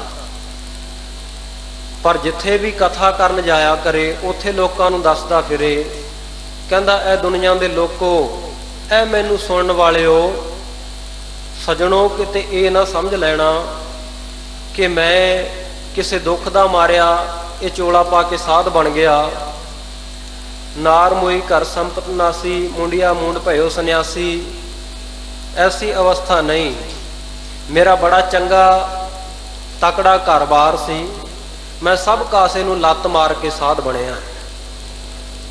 ਚੰਗੀ ਜ਼ਮੀਨ ਜਾਇਦਾਦ ਸੀ, ਚੰਗਾ ਵਪਾਰ ਸੀ, ਬਿਜ਼ਨਸ ਸੀ, ਮੈਂ ਉਹਨੂੰ ਲੱਤ ਮਾਰੀ ਤਾਂ ਸਾਧ ਬਣਿਆ। ਚੰਗੀ ਆਗਿਆਕਾਰੀ ਧਰਮ ਪਤਨੀ ਸੀ, ਚੰਗੇ ਆਗਿਆਕਾਰ ਸੋਹਣੇ ਸੁਨੱਖੇ ਬੱਚੇ ਸਨ, ਪਰ ਮੈਂ ਸਭ ਕਾਸੇ ਨੂੰ ਲੱਤ ਮਾਰ ਕੇ ਇਹ ਸੰਨਿਆਸੀ ਸਾਧੂ ਬਣਿਆ। ਜਿਸ ਵੇਲੇ ਇਹ ਗੱਲਾਂ ਕਰ ਰਿਹਾ ਸੀ ਹਉਮੈ ਹੰਕਾਰ ਦੇ ਨਾਲ, ਤੇ ਸੰਗਤ ਦੇ ਵਿੱਚੋਂ ਕੋਈ ਭਲਾ ਪੁਰਖ ਉੱਠਿਆ, ਉਹਨੇ ਕਿਹਾ, ਸੰਤ ਜੀ, ਕੋਈ ਸ਼ੱਕ ਨਹੀਂ ਕਿ ਤੁਸੀਂ ਜ਼ਮੀਨ ਜਾਇਦਾਦ ਨੂੰ ਲੱਤ ਮਾਰੀ, ਇਹਦੇ ਵਿੱਚ ਵੀ ਕੋਈ ਸ਼ੱਕ ਨਹੀਂ ਕਿ ਤੁਸੀਂ ਘਰ ਪਰਿਵਾਰ ਨੂੰ ਲੱਤ ਮਾਰੀ, ਇਹਦੇ ਵਿੱਚ ਵੀ ਕੋਈ ਸ਼ੱਕ ਨਹੀਂ ਕਿ ਤੁਸੀਂ ਸੰਸਾਰ ਨੂੰ ਲੱਤ ਮਾਰ ਕੇ ਤਿਆਗੀ ਵੈਰਾਗੀ ਮਹਾਂਪੁਰਖ ਬਣ ਗਏ। ਪਰ ਅਚਰਜਤਾ ਇਸ ਗੱਲ ਦੀ ਹੈ, ਦੁੱਖ ਇਸ ਗੱਲ ਦਾ ਹੈ, ਅਫਸੋਸ ਇਸ ਗੱਲ ਦਾ ਹੈ ਕਿ ਤੁਸੀਂ ਤੇ ਸਭ ਕਾਸੇ ਨੂੰ ਲੱਤ ਮਾਰੀ, ਪਰ ਜਿਹੜੀ ਜਿਹੜੀ ਚੀਜ਼ ਨੂੰ ਤੁਸੀਂ ਲੱਤ ਮਾਰਦੇ ਗਏ ਉਹ ਸਭ ਕੁਝ ਅੱਜ ਵੀ ਤੁਹਾਡੀਆਂ ਲੱਤਾਂ ਨਾਲ ਹੀ ਚਿੰਬੜਿਆ ਪਿਆ। ਬੋਲੋ ਸਤਨਾਮ ਸ਼੍ਰੀ ਵਾਹਿਗੁਰੂ। ਸੋ ਕਈ ਵਾਰੀ ਸਭ ਕਾਸੇ ਦਾ ਤਿਆਗ ਕਰਕੇ ਵੀ, ਤਿਆਗਣਾ ਤਿਆਗਣ ਨੀਕਾ, ਕਾਮ ਕ੍ਰੋਧ ਲੋਭ ਮੋਹ ਤਿਆਗਣਾ। ਸੋ ਇਹ ਜਦੋਂ ਵਿਕਾਰ ਨਹੀਂ ਤਜੇ ਜਾਂਦੇ ਨਾ, ਇਹ ਤਿਆਗੇ ਨਹੀਂ ਜਾਂਦੇ, ਤੇ ਸਮਝੋ ਕਿ ਵੱਡਾਪਣ ਭੱਜਿਆ ਨਹੀਂ, ਵੱਡ ਭਾਗੀ ਬਣੇ ਨਹੀਂ। ਸੋ ਸਤਿਗੁਰ ਸੱਚੇ ਪਾਤਸ਼ਾਹ ਜੀ ਰਹਾਓ ਵਿਸ਼ਰਾਮ ਦੇ ਕੇ ਅੱਗੇ ਉਚਾਰਨ ਕਰਦੇ ਹਨ, ਰਹਿਤ ਵਿਕਾਰ ਅਲਪ ਮਾਇਆ ਤੇ ਅਹੰ ਬੁੱਧ ਬਿਖ ਤਿਆਗੀ। ਜਿਨ੍ਹਾਂ ਦੀ ਰਾਮ ਦੇ ਨਾਮ ਦੇ ਨਾਲ ਲਿਵ ਲੱਗ ਗਈ, ਉਹ ਫਿਰ ਵਿਕਾਰਾਂ ਤੋਂ, ਹਰ ਪ੍ਰਕਾਰ ਦੇ ਪਾਪਾਂ ਤੋਂ ਰਹਿਤ ਉਹਨਾਂ ਦਾ ਜੀਵਨ ਬਣ ਗਿਆ। ਕਾਮ ਕ੍ਰੋਧ ਲੋਭ ਮੋਹ ਹੰਕਾਰ ਔਰ ਕਿਸੇ ਤਰ੍ਹਾਂ ਦਾ ਵੀ ਮਨ ਬਚ ਕਰਮ ਕਰਕੇ ਉਹ ਪਾਪ ਨਹੀਂ ਕਰਦੇ, ਉਹ ਪਾਪਾਂ ਤੋਂ ਰਹਿਤ ਹੋ ਜਾਂਦੇ ਆ। ਔਰ ਅਲਪ ਮਾਇਆ ਤੇ, ਮਾਇਆ ਨੂੰ ਬਿਲਕੁਲ ਅਲਪ ਜਾਣਦੇ ਆ, ਤੁੱਛ ਜਾਣਦੇ ਆ, ਦੁਨਿਆਵੀ ਪਦਾਰਥਾਂ ਨੂੰ ਬਹੁਤੀ ਅਹਿਮੀਅਤ ਨਹੀਂ ਦਿੰਦੇ, ਬਸ ਗੁਜ਼ਾਰੇ ਜੋਗਾ। ਰਹਿਤ ਵਿਕਾਰ ਅਲਪ ਮਾਇਆ ਤੇ, ਵਿਕਾਰਾਂ ਤੋਂ ਰਹਿਤ ਹੋ ਕਰਕੇ ਔਰ ਅਲੇਪ ਰਹਿੰਦੇ ਆ, ਅਸੰਗ ਰਹਿੰਦੇ ਆ ਇਸ ਮਾਇਆ ਤੋਂ। ਅਹੰ ਬੁੱਧ ਬਿਖ ਤਿਆਗੀ। ਤੇ ਜਿਹੜੀ ਵਿਸ਼ੇ ਵਿਕਾਰਾਂ ਨੂੰ ਪੈਦਾ ਕਰਨ ਵਾਲੀ ਹਉਮੈ ਹੰਕਾਰ ਵਾਲੀ ਹੰਗਤਾ ਦੇ ਸਾਹਿਤ ਬੁੱਧੀ ਹੈ, ਉਸ ਦਾ ਵੀ ਉਹ ਗੁਰੂ ਕੇ ਪਿਆਰੇ ਤਿਆਗ ਕਰ ਦਿੰਦੇ ਹੈ। ਰਹਿਤ ਵਿਕਾਰ ਅਲਪ ਮਾਇਆ ਤੇ, ਔਰ ਇਹ ਸੰਸਾਰ ਦੇ ਵਿੱਚ ਮਾਇਆ ਦੇ ਵਿੱਚ ਰਹਿੰਦਿਆਂ ਹੋਇਆਂ ਵੀ ਉਹ ਤੋਂ ਨਿਰਲੇਪ ਰਹਿੰਦੇ ਆ। ਜੈਸੇ ਜਲ ਮੈਂ ਕਮਲ ਨਰਾਲਮ ਮੁਰਗਾਈ ਨੈਸਾਣੇ, ਸੁਰਤ ਸ਼ਬਦ ਭਵ ਸਾਗਰ ਤਰੀਆ ਨਾਨਕ ਨਾਮ। ਸੁਰਤੀ ਬਿਰਤੀ ਇਕਾਗਰਤਾ ਉਹਨਾਂ ਦੀ ਰਾਮ ਦੇ ਨਾਮ ਵਿੱਚ ਲੱਗੀ ਰਹਿੰਦੀ ਹੈ, ਜਾ ਕਿ ਰਾਮ ਨਾਮ ਲਿਵ ਲਾਗੀ। ਰਹਿੰਦੇ ਇਹ ਸੰਸਾਰ ਵਿੱਚ ਹੈ, ਪਰ ਜੁੜੇ ਰਹਿੰਦੇ ਨਿਰੰਕਾਰ ਵਿੱਚ ਹੈ। ਰਹਿਣਾ ਉਹਨਾਂ ਨੇ ਜੱਗ ਵਿੱਚ ਔਰ ਜੁੜਨਾ ਰੱਬ ਵਿੱਚ। ਭਗਤ ਵੱਡਾ ਰਾਜਾ ਜਨਕ ਹੈ, ਗੁਰਮੁਖ ਮਾਇਆ ਵਿੱਚ ਉਦਾਸੀ। ਉਹਨਾਂ ਨੂੰ ਫਿਰ ਗੁਰਮੁਖ ਦੀ ਪਦਵੀ ਮਿਲਦੀ ਹੈ। ਰਾਜੇ ਜਨਕ ਵਰਗੇ ਜਿਨ੍ਹਾਂ ਨੇ ਰਾਜ ਭਾਗ ਦੇ ਵਿੱਚ ਰਹਿੰਦਿਆਂ ਹੋਇਆਂ ਵੀ ਪਰਮੇਸ਼ਰ ਦੀ ਪ੍ਰਾਪਤੀ ਕੀਤੀ, ਉਹ ਵਾਹਿਗੁਰੂ ਪਰਮੇਸ਼ਰ ਦੇ ਨਾਲ ਆਪਣੀ ਲਿਵ ਨੂੰ ਜਿਨ੍ਹਾਂ ਨੇ ਲਾ ਕੇ ਰੱਖਿਆ। ਰਹਿਤ ਵਿਕਾਰ ਅਲਪ ਮਾਇਆ ਤੇ ਅਹੰ ਬੁੱਧ ਬਿਖ ਤਿਆਗੀ। ਫਿਰ ਉਹਨਾਂ ਨੇ ਵਿਸ਼ੇ ਵਿਕਾਰਾਂ ਨੂੰ ਪੈਦਾ ਕਰਨ ਵਾਲੀ ਔਰ ਆਤਮਕ ਮੌਤ ਦਾ ਕਾਰਨ ਬਣਨ ਵਾਲੀ ਹੰਤਾ ਮਮਤਾ ਦੇ ਸਹਿਤ ਜਿਹੜੀ ਬੁੱਧੀ ਹੈ, ਉਸ ਦਾ ਤਿਆਗ ਕਰ ਦਿੱਤਾ। ਦਰਸ ਪਿਆਸ ਆਸ ਇੱਕ ਹੈ ਕਿ ਟੇਕ ਹੀ ਹੈ ਪ੍ਰਿਆ ਭਾਗੀ। ਸੋ ਉਹਨਾਂ ਗੁਰਮੁਖਾਂ ਨੂੰ ਦਰਸ਼ਨਾਂ ਦੀ ਪਿਆਸ ਲੱਗੀ ਰਹਿੰਦੀ ਹੈ। ਦਰਸ਼ਨ ਪਿਆਸੀ ਦਿਨ ਸਰਾਤ, ਚਿਤਵੋ ਅੰਦਿਨ ਨੀਤ, ਖੋਲ ਕਪਟ ਗੁਰ ਮੇਲੀਆ, ਨਾਨਕ ਹਰ ਸੰਗ ਮੀਤ। ਦਰਸ਼ਨ ਦੇਖ ਜੀਵਾਂ ਗੁਰ ਤੇਰਾ, ਪੂਰਨ ਕਰਮ ਹੋਏ ਪ੍ਰਭ ਮੇਰਾ। ਉਹ ਵਾਹਿਗੁਰੂ ਪਰਮੇਸ਼ਰ ਦੇ ਦਰਸ਼ਨਾਂ ਤੋਂ ਇੱਕ ਪਲ ਵੀ ਵਾਂਝੇ ਰਹਿ ਜਾਣ ਨਾ, ਫਿਰ ਸਾਧ ਸੰਗਤ ਜੀ ਉਹ ਤੜਫਦੇ ਆ ਮੱਛੀ ਵਾਂਗੂ। ਜਿਵੇਂ ਸ਼ਬਦ ਹਜ਼ਾਰੇ ਦਾ ਆਪਾਂ ਪਹਿਲਾ ਸ਼ਬਦ ਪੜ੍ਹਦੇ ਆ, ਸ਼ਬਦ ਹਜ਼ਾਰੇ ਬਾਣੀ ਦਾ, ਸੋ ਉਹਦੇ ਵਿੱਚ ਕਿੰਨੀ ਬਿਹਬਲਤਾ ਧੰਨ ਗੁਰੂ ਅਰਜਨ ਦੇਵ ਮਹਾਰਾਜ ਨੇ ਗੁਰੂ ਦੇ ਦਰਸ਼ਨਾਂ ਤੋਂ ਬਿਨਾਂ ਲਿਖੀ ਹੈ। ਕਿਵੇਂ ਮਨ ਬਿਹਬਲ ਹੁੰਦਾ ਹੈ, ਪਪੀਹੇ ਵਾਂਗੂ ਕਰਲਾਉਂਦਾ ਹੈ। ਸੋ ਸਤਿਗੁਰੂ ਦੇ ਦਰਸ਼ਨਾਂ ਦੀ ਉਹਨਾਂ ਨੂੰ ਪਿਆਸ, ਅਕਾਲ ਪੁਰਖ ਵਾਹਿਗੁਰੂ ਦੇ ਦਰਸ਼ਨਾਂ ਦੀ ਉਹਨਾਂ ਨੂੰ ਪਿਆਸ ਲੱਗੀ ਰਹਿੰਦੀ ਹੈ। ਦਰਸ ਪਿਆਸ ਆਸ ਇੱਕ ਹੈ ਕੀ, ਔਰ ਆਸ ਵੀ ਫਿਰ ਸਿਰਫ ਇੱਕ ਪਰਮੇਸ਼ਰ ਵਾਹਿਗੁਰੂ ਤੋਂ ਰੱਖਦੇ ਆ, ਹੋਰ ਬਹੁਤੀਆਂ ਆਸਾਂ ਨਹੀਂ ਰੱਖਦੇ। ਅੱਜ ਸਾਡਾ ਮਨ ਇਕਾਗਰ ਕਿਉਂ ਨਹੀਂ ਹੁੰਦਾ? ਸਾਡੀ ਜਾ ਕੇ ਰਾਮ ਨਾਮ ਲਿਵ ਲਾਗੀ ਵਾਲੀ ਅਵਸਥਾ ਕਿਉਂ ਨਹੀਂ ਬਣਦੀ? ਕਿਉਂਕਿ ਗੁਰਮੁਖੋ ਅਸੀਂ ਆਸਾਂ ਬਹੁਤਿਆਂ ਉੱਤੇ ਰੱਖੀਆਂ ਹੋਈਆਂ, ਇੱਕ ਦੇ ਉੱਤੇ ਸਾਡੀ ਆਸ ਨਹੀਂ ਵੱਜਦੀ। ਉਹਨਾਂ ਚਿਰ ਗੱਲ ਨਹੀਂ ਬਣਨੀ ਜਿੰਨੀ ਦੇਰ ਆ ਕੇ ਨਹੀਂ ਕਹਾਂਗੇ ਸਗਲ ਦਵਾਰ ਕੋ ਛਾੜ ਕੈ ਗਹਿਓ ਤੁਹਾਰੋ ਦਵਾਰ ਬਾਹੇ ਗਹੇ ਕੀ ਲਾਜ ਅਸ ਗੋਬਿੰਦ ਦਾਸ ਤੁਹਾਰ। ਜਿੰਨੀ ਦੇਰ ਤੱਕ ਉਹਦੇ ਦਾਸ ਨਹੀਂ ਬਣਦੇ, ਦਾਸਾ ਭਾਵ ਸਾਡੇ ਵਿੱਚ ਨਹੀਂ ਆਉਂਦਾ, ਉਨੀ ਦੇਰ ਤੱਕ ਗੱਲ ਨਹੀਂ ਬਣੇਗੀ। ਜਿੰਨੀ ਮਰਜ਼ੀ ਜਗ੍ਹਾ ਤੇ ਉੱਤੇ ਜਾ ਕੇ ਮੱਥਾ ਟੇਕਦੇ ਫਿਰੋ, ਕੋਈ ਅੰਨੋਂ ਦੀ, ਕੋਈ ਬੰਨੋਂ ਦੀ, ਕੋਈ ਪਰਬਤ ਵਾਲੀ ਰੰਨੋਂ ਦੀ, ਕਿਤੇ ਢੋਲ ਢਮੱਕਾ ਸਰਵਰ ਦਾ ਵਿੱਚ ਹਿੜਵਸ ਬਾਬੇ ਨਾਨਕ ਦੀ ਜੋ ਮਹਾਂਪੁਰਸ਼ਾਂ ਨੇ ਬਚਨ ਕੀਤੇ ਹੈ। ਸੋ ਬਹੁਤਿਆਂ ਤੋਂ ਜਦੋਂ ਆਸ ਰੱਖਦੇ ਆ, ਇੱਕ ਦੇ ਨਹੀਂ ਬਣਦੇ, ਤੇ ਫਿਰ ਸਾਧ ਸੰਗਤ ਜੀ ਸਾਡਾ ਮਨ ਇਕਾਗਰ ਨਹੀਂ ਹੁੰਦਾ, ਲਿਵ ਜੁੜਦੀ ਨਹੀਂ, ਤੇ ਅਸੀਂ ਜਨਮਾਂ ਜਨਮਾਂਤਰਾਂ ਦੇ ਚੱਕਰ ਵਿੱਚ ਪਏ ਰਹਿੰਦੇ ਆ। ਕਈ ਜਨਮ ਭਏ ਕੀਟ ਪਤੰਗਾ, ਕਈ ਜਨਮ ਗਜ ਮੀਨ ਕੁਰੰਗਾ, ਕਈ ਜਨਮ ਪੰਖੀ ਸਰਪ ਹੋਇਓ, ਕਈ ਜਨਮ ਹੈਵਰ ਬ੍ਰਿਖ ਜੋਇਓ। ਬੜੇ ਕੀੜਿਆਂ ਪਤੰਗਿਆਂ ਦੇ ਜਨਮ ਸਾਨੂੰ ਮਿਲਦੇ ਆ, ਹਾਥੀਆਂ ਘੋੜਿਆਂ ਦੇ ਜਨਮਾਂ ਦੇ ਵਿੱਚ, ਔਰ ਬਿਰਖਾਂ ਦੇ ਵਿੱਚ ਜਨਮਾਂ ਰੂਪ ਦੇ ਵਿੱਚ ਅਸੀਂ ਆਉਨੇ ਆ। ਇਸ ਸੰਸਾਰ ਦੇ ਵਿੱਚ ਸਾਡਾ ਜਿਹੜਾ 84 ਲੱਖ ਜੋਨੀ ਦਾ ਸਰਕਲ ਜਿਹੜਾ ਉਹ ਚੱਲਦਾ ਰਹਿੰਦਾ, ਚੱਕਰ ਦੇ ਵਿੱਚ ਪਏ ਰਹਿੰਦੇ ਆ। ਪਰ ਜਿਨ੍ਹਾਂ ਦੀ ਲਿਵ ਲੱਗ ਗਈ, ਜੁੜ ਗਏ ਵਾਹਿਗੁਰੂ ਪਰਮੇਸ਼ਰ ਦੇ ਨਾਲ, ਜਿਨ੍ਹਾਂ ਨੇ ਕੀਤੇ ਵਾਅਦੇ ਮੁਤਾਬਕ ਉਹਨੂੰ ਚੇਤਿਆ, ਸੋ ਦਰਸ ਪਿਆਸ ਆਸ ਇੱਕ ਹੈ ਕਿ ਉਹਨਾਂ ਨੂੰ ਇੱਕੋ ਵਾਹਿਗੁਰੂ ਪਰਮੇਸ਼ਰ ਦਾ ਓਟ ਆਸਰਾ ਰਹਿੰਦਾ ਹੈ। ਇੱਕੋ ਵਾਹਿਗੁਰੂ ਪਰਮੇਸ਼ਰ ਤੋਂ ਉਹ ਆਸ ਰੱਖਦੇ ਆ, ਉਮੀਦ ਰੱਖਦੇ ਆ। ਮਨੁੱਖਾਂ ਦਾ ਆਸਰਾ ਨਹੀਂ ਉਹ ਤੱਕਦੇ। ਮਾਨੁਖ ਕੀ ਟੇਕ ਬਿਰਥੀ ਸਭ ਜਾਣ, ਦੇਵਨ ਕੋ ਇੱਕ ਹੈ ਭਗਵਾਨ, ਜਿਸ ਕੈ ਦੀਆ ਰਹਿ ਅਗਾਏ, ਬਹੁਰ ਨਾ ਤ੍ਰਿਸ਼ਨਾ ਲਾਗੈ ਆਏ। ਸੋ ਉਹਨਾਂ ਦੀ ਤ੍ਰਿਸ਼ਨਾ ਖਤਮ ਹੁੰਦੀ ਹੈ, ਕਿਉਂਕਿ ਤ੍ਰਿਸ਼ਨਾ ਹੀ ਮੂਲ ਕਾਰਨ ਹੈ ਲਿਵ ਨੂੰ ਟੁੱਟਣ ਦਾ। ਵਿਚਾਰਿਆ ਸੀ ਨਾ ਆਰੰਭਤਾ ਦੇ ਵਿੱਚ, ਲਿਵ ਛੁੜਕੀ ਲੱਗੀ ਤ੍ਰਿਸ਼ਨਾ ਮਾਇਆ ਅਮਰ ਵਰਤਾਇਆ। ਇਹ ਤ੍ਰਿਸ਼ਨਾ ਜਿਹਨੂੰ ਗੁਰਬਾਣੀ ਦੇ ਵਿੱਚ ਸਭ ਤੋਂ ਵੱਡਾ ਰੋਗ ਆਖਿਆ ਸਤਿਗੁਰੂ ਨੇ, ਇਹ ਤ੍ਰਿਸ਼ਨਾ ਵੱਡਾ ਰੋਗ ਲੱਗਾ ਮਰਨ ਮਨੋਂ ਵਿਸਾਰਿਆ।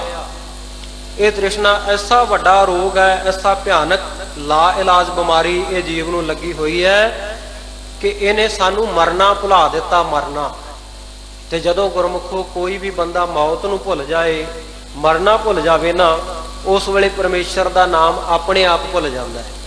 ਪਰਮੇਸ਼ਰ ਦਾ ਨਾਮ ਚੇਤੇ ਨਹੀਂ ਆਉਂਦਾ। ਗੁਰਮੁਖੋ ਬੇਦੋਸ਼ਾ ਜੀਵ ਮਾਰ ਕੇ ਡੋਂਗੇ ਦੇ ਵਿੱਚ ਪਾ ਕੇ ਮੇਜ਼ ਦੇ ਉੱਤੇ ਰੱਖਿਆ, ਸ਼ਰਾਬ ਦੀ ਬੋਤਲ ਦੇ ਡੱਟ ਖੁੱਲੇ ਐ, ਮਰਨਾ ਭੁੱਲਿਆ ਨਾ, ਉੱਥੇ ਪਰਮੇਸ਼ਰ ਦਾ ਨਾਮ ਕਿੱਥੇ ਯਾਦ ਆਵੇਗਾ? ਪਰਮੇਸ਼ਰ ਦਾ ਨਾਮ ਯਾਦ ਆਉਂਦਾ ਹੈ ਜਦੋਂ ਡਾਕਟਰ ਕਹਿ ਦਿੰਦੇ ਆ ਜੀ ਹੁਣ ਇਹ ਆਖਰੀ ਸਟੇਜ ਦੇ ਉੱਤੇ ਹੈ, ਘਰ ਲਿਜਾ ਕੇ ਇਹਦਾ ਸੇਵਾ ਪਾਣੀ ਕਰ ਲਓ ਜਿੰਨੇ ਦਿਨ ਹੁੰਦਾ ਹੈ, ਉਦੋਂ ਪਰਮੇਸ਼ਰ ਦਾ ਨਾਮ ਚੇਤਾ ਆਉਂਦਾ। ਕਬੀਰ ਕਾਮ ਪਰੇ ਹਰ ਸਿਮਰੀ ਹੈ, ਐਸਾ ਸਿਮਰੋ ਨਿਤ, ਅਮਰਾਪੁਰ ਵਾਸਾ ਕਰੋ ਹਰ ਗਿਆ ਬਹੋਰੈ ਬਿਤ। ਸਿਰਫ ਕੰਮ ਪੈਣ ਤੇ ਲੋੜ ਵੇਲੇ ਉਹ ਵਾਹਿਗੁਰੂ ਨੂੰ ਚੇਤੇ ਕਰੀਏ, ਨਹੀਂ ਭਾਈ, ਉਹ ਪਰਮੇਸ਼ਰ ਵਾਹਿਗੁਰੂ ਨੂੰ ਹਮੇਸ਼ਾ ਸਦੀਵ ਚੇਤੇ ਰੱਖੀਏ। ਉਹ ਵਾਹਿਗੁਰੂ ਪਰਮੇਸ਼ਰ ਦੇ ਨਾਲ ਆਪਣੀ ਲਿਵ ਨੂੰ, ਔਰ ਦਰਸ ਪਿਆਸ ਆਸ ਇੱਕ ਹੈ ਕਿ ਜਦੋਂ ਇੱਕ ਦੀ ਆਸ, ਇੱਕ ਦਾ ਓਟ ਆਸਰਾ ਅਸੀਂ ਲਵਾਂਗੇ, ਇੱਕ ਦੇ ਦਰਸ਼ਨਾਂ ਦੀ ਪਿਆਸ ਹੋਵੇਗੀ ਮਨ ਦੇ ਵਿੱਚ, ਤੇ ਗੁਰਮੁਖੋ ਇੱਕ ਦੇ ਦਰਸ਼ਨਾਂ ਦੀ ਹੀ ਤ੍ਰਿਸ਼ਨਾ ਹੋਵੇਗੀ, ਹੋਰ ਤ੍ਰਿਸ਼ਨਾ ਦਾ ਉੱਥੇ ਕੋਈ ਚਾਰਾ ਹੀ ਨਹੀਂ ਚੱਲੇਗਾ, ਹੋਰ ਤ੍ਰਿਸ਼ਨਾ ਦਾ ਕੰਮ ਹੀ ਕੋਈ ਨਹੀਂ। ਫਿਰ ਦਰਸ਼ਨਾਂ ਦੀ ਹੀ ਤ੍ਰਿਸ਼ਨਾ ਹੋਵੇਗੀ, ਪਦਾਰਥਾਂ ਦੀ ਤ੍ਰਿਸ਼ਨਾ ਨਹੀਂ।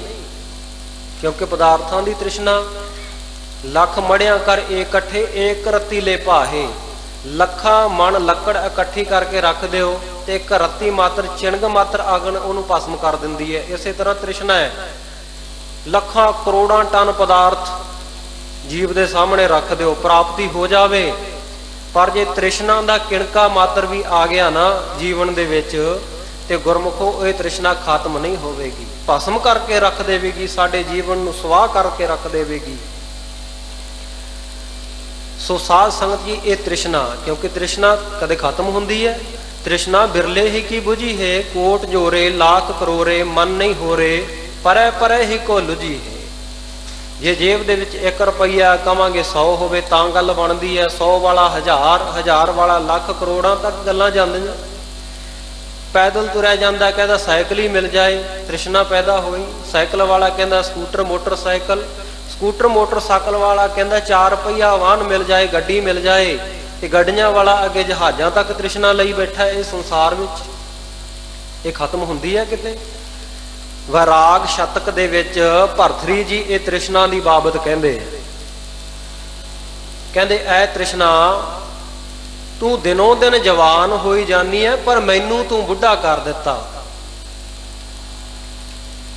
ਤਪੋ ਨਾ ਤਪਤਾ ਵਹੀ ਮੇਵ ਤਪਤਾ, ਭੋਗੋ ਨਾ ਭੁਗਤਾ ਵਹੀ ਮੇਵ ਭੁਗਤਾ, ਕਾਲੋ ਨਾ ਮੁਕਤਾ ਵਹੀ ਵੇ ਮੁਕਤਾ, ਤ੍ਰਿਸ਼ਨਾ ਨਾ ਜੀਰਣੰ ਵਹੀ ਮੇਵ ਜੀਰਣੰ। ਇਹ ਤ੍ਰਿਸ਼ਨਾ ਕਮਾਲ ਦੀ ਗੱਲ ਹੈ, ਤੂੰ ਮੈਨੂੰ ਬੁੱਢਾ ਕਰੀ ਜਾਨੀ ਹੈ, ਪਰ ਤੂੰ ਨਿਤ ਜਵਾਨ ਹੋਈ ਜਾਨੀ, ਨਿਤ ਨਵੀਂ ਤ੍ਰਿਸ਼ਨਾ। ਇਹ ਤ੍ਰਿਸ਼ਨਾ ਵੱਡਾ ਰੋਗ ਲੱਗਾ। ਜਦੋਂ ਸਾਨੂੰ ਵਾਹਿਗੁਰੂ ਪਰਮੇਸ਼ਰ ਦੇ ਦਰਸ਼ਨਾਂ ਦੀ ਪਿਆਸ ਹੋਏਗੀ, ਉਹਦੇ ਦਰਸ਼ਨਾਂ ਦੀ ਤ੍ਰਿਸ਼ਨਾ ਹੋਏਗੀ, ਤੇ ਸਾਡੀ ਆਸ ਇੱਕ ਦੇ ਉੱਤੇ ਹੋਏਗੀ, ਫਿਰ ਟੇਕ ਹੀ ਹੈ ਪ੍ਰਿਆ ਭਾਗੀ। ਸੋ ਉਹ ਜਿਹੜਾ ਪ੍ਰਿਆ ਸਾਡਾ ਪਤੀ ਹੈ, ਪਿਆਰਾ ਪਰਮੇਸ਼ਰ ਖਸਮ ਸਾਡਾ ਮਾਲਕ ਹੈ, ਉਹਦੇ ਭਾਗੀ, ਉਹਦੇ ਚਰਨਾਂ ਦੀ ਟੇਕ, ਉਹਦੇ ਚਰਨਾਂ ਦਾ ਓਟ ਆਸਰਾ ਜੀਵ ਲੈਂਦਾ ਹੈ, ਜਿਹਦੀ ਉਹਦੇ ਚਰਨਾਂ ਦੇ ਵਿੱਚ ਬਿਰਤੀ ਲੱਗ ਗਈ। ਟੇਕ ਹੀ ਹੈ ਪ੍ਰਿਆ ਭਾਗੀ। ਸੋ ਉਹ ਵਾਹਿਗੁਰੂ ਪਰਮੇਸ਼ਰ ਦੇ ਹੀ ਚਰਨਾਂ ਦਾ ਓਟ ਆਸਰਾ ਮੰਗਦਾ ਹੈ, ਹੋਰ ਕਿਸੇ ਦਾ ਓਟ ਆਸਰਾ ਉਹਨੂੰ ਭਾਉਂਦਾ ਨਹੀਂ, ਸਿਖਾਉਂਦਾ ਨਹੀਂ। ਜਿਵੇਂ ਇਤਿਹਾਸ ਦੇ ਵਿੱਚ ਜ਼ਿਕਰ ਆਉਂਦਾ ਹੈ, ਸਾਧ ਸੰਗਤ ਜੀ, ਹੁਸ਼ਿਆਰਪੁਰ ਦੇ ਵਿੱਚ ਇੱਕ ਬੜਾ ਗੁਰੂ ਕਾ ਪਿਆਰਾ ਵਾਹਿਗੁਰੂ ਗੜ੍ਹ ਸ਼ੰਕਰ ਦੇ ਵਿੱਚ ਰਹਿਣ ਵਾਲਾ, ਜਿਹਦਾ ਨਾਮ ਇਤਿਹਾਸ ਦੇ ਵਿੱਚ ਭਾਈ ਤਿਲਕੂ ਕਰਕੇ ਆਇਆ ਹੈ। ਗੁਰੂ ਕੀ ਬਾਣੀ ਪੜ੍ਹਨ ਵਾਲਾ, ਦਸਵੰਧ ਦੇਣ ਵਾਲਾ, ਨਿਤਨੇਮੀ, ਬੜੇ ਪਿਆਰ ਵਾਲਾ ਗੁਰੂ ਕਾ ਸਿੱਖ ਹੈ। ਤੇ ਸਾਧ ਸੰਗਤ ਜੀ, ਇਸੇ ਨਗਰ ਦੇ ਵਿੱਚ ਇੱਕ ਮਹੇਸ਼ਾ ਜੋਗੀ, ਇੱਕ ਤਪਾ ਰਹਿੰਦਾ ਹੈ, ਇੱਕ ਯੋਗੀ ਰਹਿੰਦਾ ਹੈ। ਬੜੀਆਂ ਉਹਨੇ ਯੋਗ ਸਾਧਨਾਵਾਂ ਸਾਧਣੀਆਂ। ਤੇ ਇੱਕ ਵਾਰ ਕਹਿੰਦੇ ਉਹਨੇ ਚਲੀਸਾ ਕੱਟਿਆ।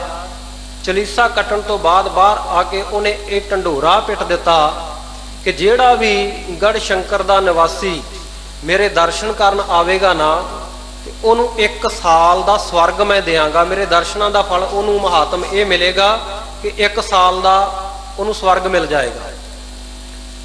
ਜਿਉਂ ਹੀ ਇਹ ਘੋਸ਼ਣਾ ਹੋਈ, ਅਨਾਉਂਸਮੈਂਟ ਹੋਈ, ਤੇ ਸਾਧ ਸੰਗਤ ਜੀ ਲੋਕ ਵਹੀਰਾਂ ਘੱਤ ਕੇ ਚੱਲ ਪਏ, ਕਿਉਂਕਿ ਸੰਸਾਰ ਦੁਖੀ ਹੈ। ਜਿਸ ਪਾਸੇ ਵੀ ਸੁੱਖ ਦੀ ਝਲਕ ਮਿਲਦੀ ਹੈ ਨਾ, ਤੇ ਗੁਰਮੁਖੋ ਵਹੀਰਾਂ ਘੱਤ ਦਿੰਦੇ ਹਾਂ, ਬਿਨਾਂ ਕੁਝ ਸੋਚੇ ਵਿਚਾਰੇ। ਚਲਤੇ ਕੇ ਪਾਛੇ ਚਲੇ ਪਰਮਾਰਥ ਨਾ ਸੰਭਾਲ, ਦੇਖੋ ਜਗ ਕੀ ਮੂੜਤਾ, ਜਗਤ ਕੀ ਭੇਡਾ ਚਾਲ, ਚਲਤੇ ਕੇ ਪਾਛੇ ਚਲੇ। ਸਾਧ ਸੰਗਤ ਜੀ ਚੱਲ ਪਏ ਲੋਕ, ਜਾ ਕੇ ਦਰਸ਼ਨਾਂ ਦੇ ਵਾਸਤੇ ਜੋਗੀ ਨੂੰ ਜਾ ਕੇ ਪਦਾਰਥ ਚੜਾਉਂਦੇ ਐ, ਭੇਟਾਵਾਂ ਚੜਾਉਂਦੇ ਐ। ਲੋਕਾਂ ਨੂੰ ਸਵਰਗ ਮਿਲੇ ਨਾ ਮਿਲੇ, ਪਰ ਦਿਨਾਂ ਦੇ ਵਿੱਚ ਉਹ ਮਹੇਸ਼ਾ ਜੋਗੀ ਨੂੰ ਦਾ ਤਾਂ ਸਵਰਗ ਬਣਾਤੀ ਨਾ ਜ਼ਿੰਦਗੀ ਲੋਕਾਂ ਨੇ। ਪਦਾਰਥਾਂ ਦੇ ਢੇਰ ਉਹਦੇ ਚਰਨਾਂ ਵਿੱਚ ਐ ਲੰਬੇ ਪੈ ਪੈ ਡੰਡੌਤਾਂ ਕਰ ਕਰਕੇ ਮੁਕਤੀ ਮੰਗਦੇ ਐ, 1 ਸਾਲ ਦਾ ਸਵਰਗ ਮੰਗਦੇ ਆ ਜੋਗੀ ਤੋਂ। ਕਿਉਂਕਿ ਅਸੀਂ ਅੱਜ ਇਹ ਗੁਰਮੁਖ ਪਿਆਰੋ ਆਪ ਮਿਹਨਤ ਕਰਕੇ ਕੋਈ ਰਾਜੀ ਨਹੀਂ, ਕੋਈ ਆਪ ਬਾਣੀ ਪੜ੍ਹਨ ਵਾਸਤੇ ਸਮਾਂ ਨਹੀਂ ਕੱਢ ਕੇ ਰਾਜੀ, ਆਪ ਅੰਮ੍ਰਿਤ ਛਕਣ ਵਾਸਤੇ ਰਾਜੀ ਨਹੀਂ। ਸਾਨੂੰ ਨਾ ਕੁਛ ਕਰਨਾ ਪਵੇ, ਸਾਨੂੰ ਕੀਤਾ ਕਰਾਇਆ ਮਿਲ ਜਾਵੇ। ਜਿੱਥੇ ਦੁਨਿਆਵੀ ਚੀਜ਼ਾਂ ਆਪਾਂ ਇਦਾਂ ਲੱਭਦੇ ਸੀ ਨਾ, ਅੱਜ ਅਸੀਂ ਰੱਬ ਵੀ ਇਦਾਂ ਲੱਭਣਾ ਸ਼ੁਰੂ ਕਰ ਦਿੱਤਾ ਹੈ ਕਿ ਬਸ ਲੱਭਿਆ ਲਭਾਇਆ ਕੋਈ ਸਾਨੂੰ ਦਿਖਾ ਦੇਵੇ, ਕੋਈ ਕਹਿ ਦੇਵੇ ਕਿ ਬਸ ਆ ਤੇਰੀ ਲਾਈਟ ਜਗਾ ਦੇਣੀ ਆ ਜਾ ਸਾਡੇ ਡੇਰੇ, 5 ਮਿੰਟਾਂ ਦੇ ਵਿੱਚ ਤੈਨੂੰ ਰੱਬ ਦਿਖਾ ਦੇਾਂਗੇ। ਤੇਰੇ ਕੰਨ ਦੇ ਵਿੱਚ ਫੂਕ ਮਾਰ ਕੇ, ਕੰਨ ਦੇ ਵਿੱਚ ਮੰਤਰ ਦੇ ਕੇ ਬਸ ਤੈਨੂੰ ਮੁਕਤ ਕਰ ਦਿਆਂਗੇ। ਤੇ ਆਪਾਂ ਸੁਖਾਲਾ ਜਾਰਾ ਲੱਭ ਲਿਆ, ਨਾ ਅੰਮ੍ਰਿਤ ਛਕਣਾ ਪਵੇ, ਨਾ ਰਹਿਤ ਰੱਖਣੀ ਪਵੇ, ਨਾ ਬਾਣੀ ਪੜ੍ਹਨੀ ਪਵੇ, ਬਸ ਸਿੱਧਾ ਹੀ ਬਸ ਰੱਬ ਦੇ ਨਾਲ ਮਿਲਾਪ, ਸਿੱਧਾ ਰੱਬ ਦੀ ਉਂਗਲੀ ਫੜਾ ਦੇ ਕੋਈ। ਇਸੇ ਤਰ੍ਹਾਂ ਹੀ ਸਾਧ ਸੰਗਤ ਜੀ, ਹੁਣ ਉਹ ਮਹੇਸ਼ੇ ਜੋਗੀ ਦੇ ਕੋਲ ਲੋਕ ਜਾਂਦੇ, ਜਾ ਕੇ ਉਹਦੇ ਚਰਨਾਂ ਵਿੱਚ ਪਦਾਰਥ ਭੇਟਾ ਅਰਪਣ ਕਰਕੇ ਤੇ ਜਿਸ ਕਾਫੀ ਦਿਨ ਜਦੋਂ ਬਤੀਤ ਹੋ ਗਏ ਨਾ, ਉਹਨੇ ਪੁੱਛਿਆ ਕਿ ਸਭ ਨੇ ਦਰਸ਼ਨ ਕਰ ਲਏ ਐ, ਲੈ ਲਿਆ 1 ਸਾਲ ਦਾ ਸਵਰਗ, ਕੋਈ ਨਗਰ ਦੇ ਵਿੱਚੋਂ ਰਹਿ ਤਾਂ ਨਹੀਂ ਗਿਆ? ਤਾਂ ਉਸ ਵੇਲੇ ਸਾਧ ਸੰਗਤ ਦੱਸਿਆ ਉਹਨੂੰ ਕਿ ਬਾਕੀ ਤਾਂ ਸਾਰੇ ਆ ਗਏ ਐ, ਪਰ ਇਹ ਨਗਰ ਵਿੱਚ ਰਹਿਣ ਵਾਲਾ ਇੱਕ ਗੁਰੂ ਦਾ ਸਿੱਖ ਭਾਈ ਤਿਲਕੂ ਉਹ ਨਹੀਂ ਆਇਆ। ਉਹਨੇ ਕੋਈ ਮਹੱਤਵ ਨਹੀਂ ਦਿੱਤਾ ਜੋਗੀ ਜੀ ਤੁਹਾਡੀ ਗੱਲ ਨੂੰ, ਬਸ ਉਹ ਰਹਿ ਗਿਆ। ਤੇ ਸੁਨੇਹਾ ਭੇਜਿਆ, ਕਹਿਣ ਲੱਗੇ ਭਾਈ ਤੂੰ ਵੀ ਆ ਕੇ ਦਰਸ਼ਨ ਕਰ ਲੈ ਯੋਗੀ ਦੇ, 1 ਸਾਲ ਦਾ ਸਵਰਗ ਲੈ ਲਾ, ਸਵਰਗ ਤੋਂ ਤੂੰ ਰਹਿ ਨਾ ਜਾਵੇਂ। ਪਰ ਗੁਰੂ ਕਾ ਸਿੱਖ ਸੀ, ਦਰਸ ਪਿਆਸ ਆਸ ਇੱਕ ਹੈ ਕੀ ਸੀ। ਸੋ ਸਾਧ ਸੰਗਤ ਜੀ ਹੋਰ ਕਿਸੇ ਉੱਤੇ ਟੇਕ ਨਹੀਂ ਗੁਰੂ ਕੇ ਸਿੱਖ ਦੀ, ਨਹੀਂ ਗਿਆ, ਮਨਾ ਕਰ ਦਿੱਤਾ। ਦੁਬਾਰਾ ਫੇਰ ਸੁਨੇਹਾ ਭੇਜਿਆ, ਕਹਿੰਦਾ ਬਾਕੀ ਸਾਰਿਆਂ ਨੂੰ 1-1 ਸਾਲ ਦਾ ਸਵਰਗ ਦਿੱਤਾ ਹੈ, ਤੈਨੂੰ 2 ਸਾਲ ਦਾ ਸਵਰਗ ਦਿੱਤਾ ਜਾਵੇਗਾ, ਆ ਕੇ ਯੋਗੀ ਦੇ ਦਰਸ਼ਨ ਕਰ ਲੈ। ਨਹੀਂ ਗਿਆ। ਜਿਸ ਵੇਲੇ ਦੇਖਿਆ ਕਿ ਗੁਰੂ ਕਾ ਸਿੱਖ ਉਹਦਾ ਦ੍ਰਿੜ ਨਿਸ਼ਚਾ ਨਹੀਂ ਆਇਆ, ਤੇ ਇਹ ਯੋਗੀ ਫਿਰ ਆਪ ਚੱਲ ਕੇ ਗਿਆ। ਗੁਰਮੁਖੋ, ਜੇ ਸਾਡਾ ਸਤਿਗੁਰੂ ਦੇ ਉੱਤੇ ਸ਼ਰਧਾ ਭਾਵਨਾ ਨਿਸ਼ਚਾ ਨਾ, ਤੇ ਪਖੰਡੀਆਂ ਨੂੰ ਆਪ ਸਾਡੇ ਕੋਲੇ ਚੱਲ ਕੇ, ਗੁਰਮੁਖੋ ਜੇ ਸਾਡਾ ਸਤਿਗੁਰੂ ਦੇ ਉੱਤੇ ਸ਼ਰਧਾ ਭਾਵਨਾ ਨਿਸ਼ਚਾ ਨਾ, ਤੇ ਪਖੰਡੀਆਂ ਨੂੰ ਆਪ ਸਾਡੇ ਕੋਲੇ ਚੱਲ ਕੇ ਆਉਣ ਦੀ ਲੋੜ ਪੈ ਜਾਂਦੀ ਹੈ। ਸਾਨੂੰ ਨਹੀਂ ਪਖੰਡੀਆਂ ਦੇ ਦਰਵਾਜ਼ਿਆਂ ਦੇ ਉੱਤੇ ਜਾ ਕੇ ਨੱਕ ਰਗੜਨੇ ਪੈਂਦੇ। ਸੋ ਇਹ ਆਇਆ, ਆ ਕੇ ਦਰਵਾਜ਼ਾ ਖੜਕਾਇਆ, ਇਹਨੇ ਵੇਖ ਕੇ ਗੁਰੂ ਕੇ ਸਿੱਖ ਨੇ ਦਰਵਾਜ਼ਾ ਬੰਦ ਕਰ ਲਿਆ। ਕਹਿੰਦਾ ਇਹੋ ਜਿਹੇ ਪਖੰਡੀ ਨੂੰ ਮੈਂ ਗੁਰੂ ਦਾ ਸਿੱਖ ਮੱਥੇ ਲਾਉਣਾ ਵੀ ਪ੍ਰਵਾਨ ਨਹੀਂ ਕਰਦਾ। ਇਹਨੇ ਦਰਵਾਜ਼ਾ ਖੜਕਾਇਆ, ਡੋਰ ਨੌਕ ਕੀਤੀ, ਪਰ ਗੁਰੂ ਕੇ ਸਿੱਖ ਨੇ ਨਹੀਂ ਖੋਲਿਆ। ਅੰਤ ਨੂੰ ਗੁਰਮੁਖ ਪਿਆਰਿਓ ਮਿੰਨਤਾਂ ਤਰਲਿਆਂ ਦੇ ਉੱਤੇ ਉਤਰ ਆਇਆ। ਹੋਰ ਕੋਈ ਚਾਰਾ ਨਾ ਚੱਲਦਾ ਵੇਖ ਕੇ ਕਹਿੰਦਾ ਐ ਗੁਰੂ ਕੇ ਸਿੱਖਾ, ਤੈਨੂੰ ਤੇਰੇ ਗੁਰੂ ਦਾ ਵਾਸਤਾ, ਮੈਂ ਤੈਨੂੰ ਦਰਸ਼ਨ ਦੇਣ ਨਹੀਂ ਆਇਆ। ਐਸੀ ਸ਼ਰਧਾ ਭਾਵਨਾ ਵਾਲਾ ਤੂੰ ਗੁਰੂ ਕਾ ਪਿਆਰਾ ਹੈ, ਮੈਨੂੰ ਤੇਰੇ ਵਿੱਚੋਂ ਤੇਰੇ ਗੁਰੂ ਦੇ ਦੀਦਾਰ ਹੋ ਜਾਣਗੇ, ਦਰਵਾਜ਼ਾ ਖੋਲ ਤੇ ਮੈਨੂੰ ਦਰਸ਼ਨ ਬਖਸ਼ ਦੇ। ਬੋਲੋ ਸਤਨਾਮ। ਸੋ ਗੁਰੂ ਕੇ ਪਿਆਰਿਓ, ਜਿਨ੍ਹਾਂ ਦੀ ਆਸ ਇੱਕ ਦੇ ਉੱਤੇ ਹੈ, ਦਰਸ ਪਿਆਸ ਆਸ ਇੱਕ ਹੈ ਕਿ ਟੇਕ ਹੀ ਐ ਪ੍ਰਿਆ ਭਾਗੀ। ਸੋ ਉਹਨਾਂ ਗੁਰਮੁਖਾਂ ਦੀ ਵਾਹਿਗੁਰੂ ਦੇ ਚਰਨਾਂ ਦੇ ਨਾਲ ਪ੍ਰੀਤੀ, ਵਾਹਿਗੁਰੂ ਦੇ ਚਰਨਾਂ ਦੇ ਉੱਤੇ ਉਹਨਾਂ ਦੀ ਟੇਕ ਹੈ। ਔਰ ਪ੍ਰਿਆ ਪਾਗੀ ਨਾਮ ਸਾਧ ਸੰਗਤ ਜੀ ਰੱਤੇ ਹੋਣ ਦਾ ਵੀ ਹੈ।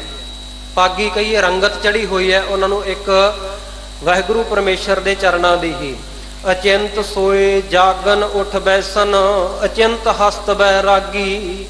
ਸੋ ਉਹਨਾਂ ਦਾ ਜੀਵਨ ਚਿੰਤਾ ਤੋਂ ਰਹਿਤ ਹੋ ਜਾਂਦਾ, ਅਚਿੰਤ ਹੋ ਜਾਂਦਾ, ਬੇਫਿਕਰਾ ਜੀਵਨ ਹੋ ਜਾਂਦਾ। ਸਾਨੂੰ ਤਾਂ 100 ਪ੍ਰਕਾਰ ਦੀਆਂ ਚਿੰਤਾਵਾਂ ਹੈ, ਪਰ ਗੁਰੂ ਕੇ ਪਿਆਰਿਓ ਜਿਨ੍ਹਾਂ ਦੀ ਲਿਵ ਲੱਗ ਗਈ ਇੱਕ ਵਾਹਿਗੁਰੂ ਪਰਮੇਸ਼ਰ ਦੇ ਨਾਲ, ਉਹਨਾਂ ਦਾ ਜੀਵਨ ਚਿੰਤਾ ਤੋਂ ਰਹਿਤ ਹੋ ਜਾਂਦਾ। ਅਚਿੰਤ ਹੀ ਫਿਰ ਉਹ ਸੌਂਦੇ ਹੈ, ਅਚਿੰਤੇ ਬੇਫਿਕਰੇ ਹੀ ਜਾਗਦੇ ਹੈ, ਉੱਠਦੇ ਹੈ, ਬਹਿੰਦੇ ਹੈ। ਸੋ ਦੂਜਾ ਅਰਥ ਜੇ ਆਪਾਂ ਕਰੀਏ, ਅਚਿੰਤ ਸੋਏ ਜਾਗਨ ਉਠ ਬੈਸਨ।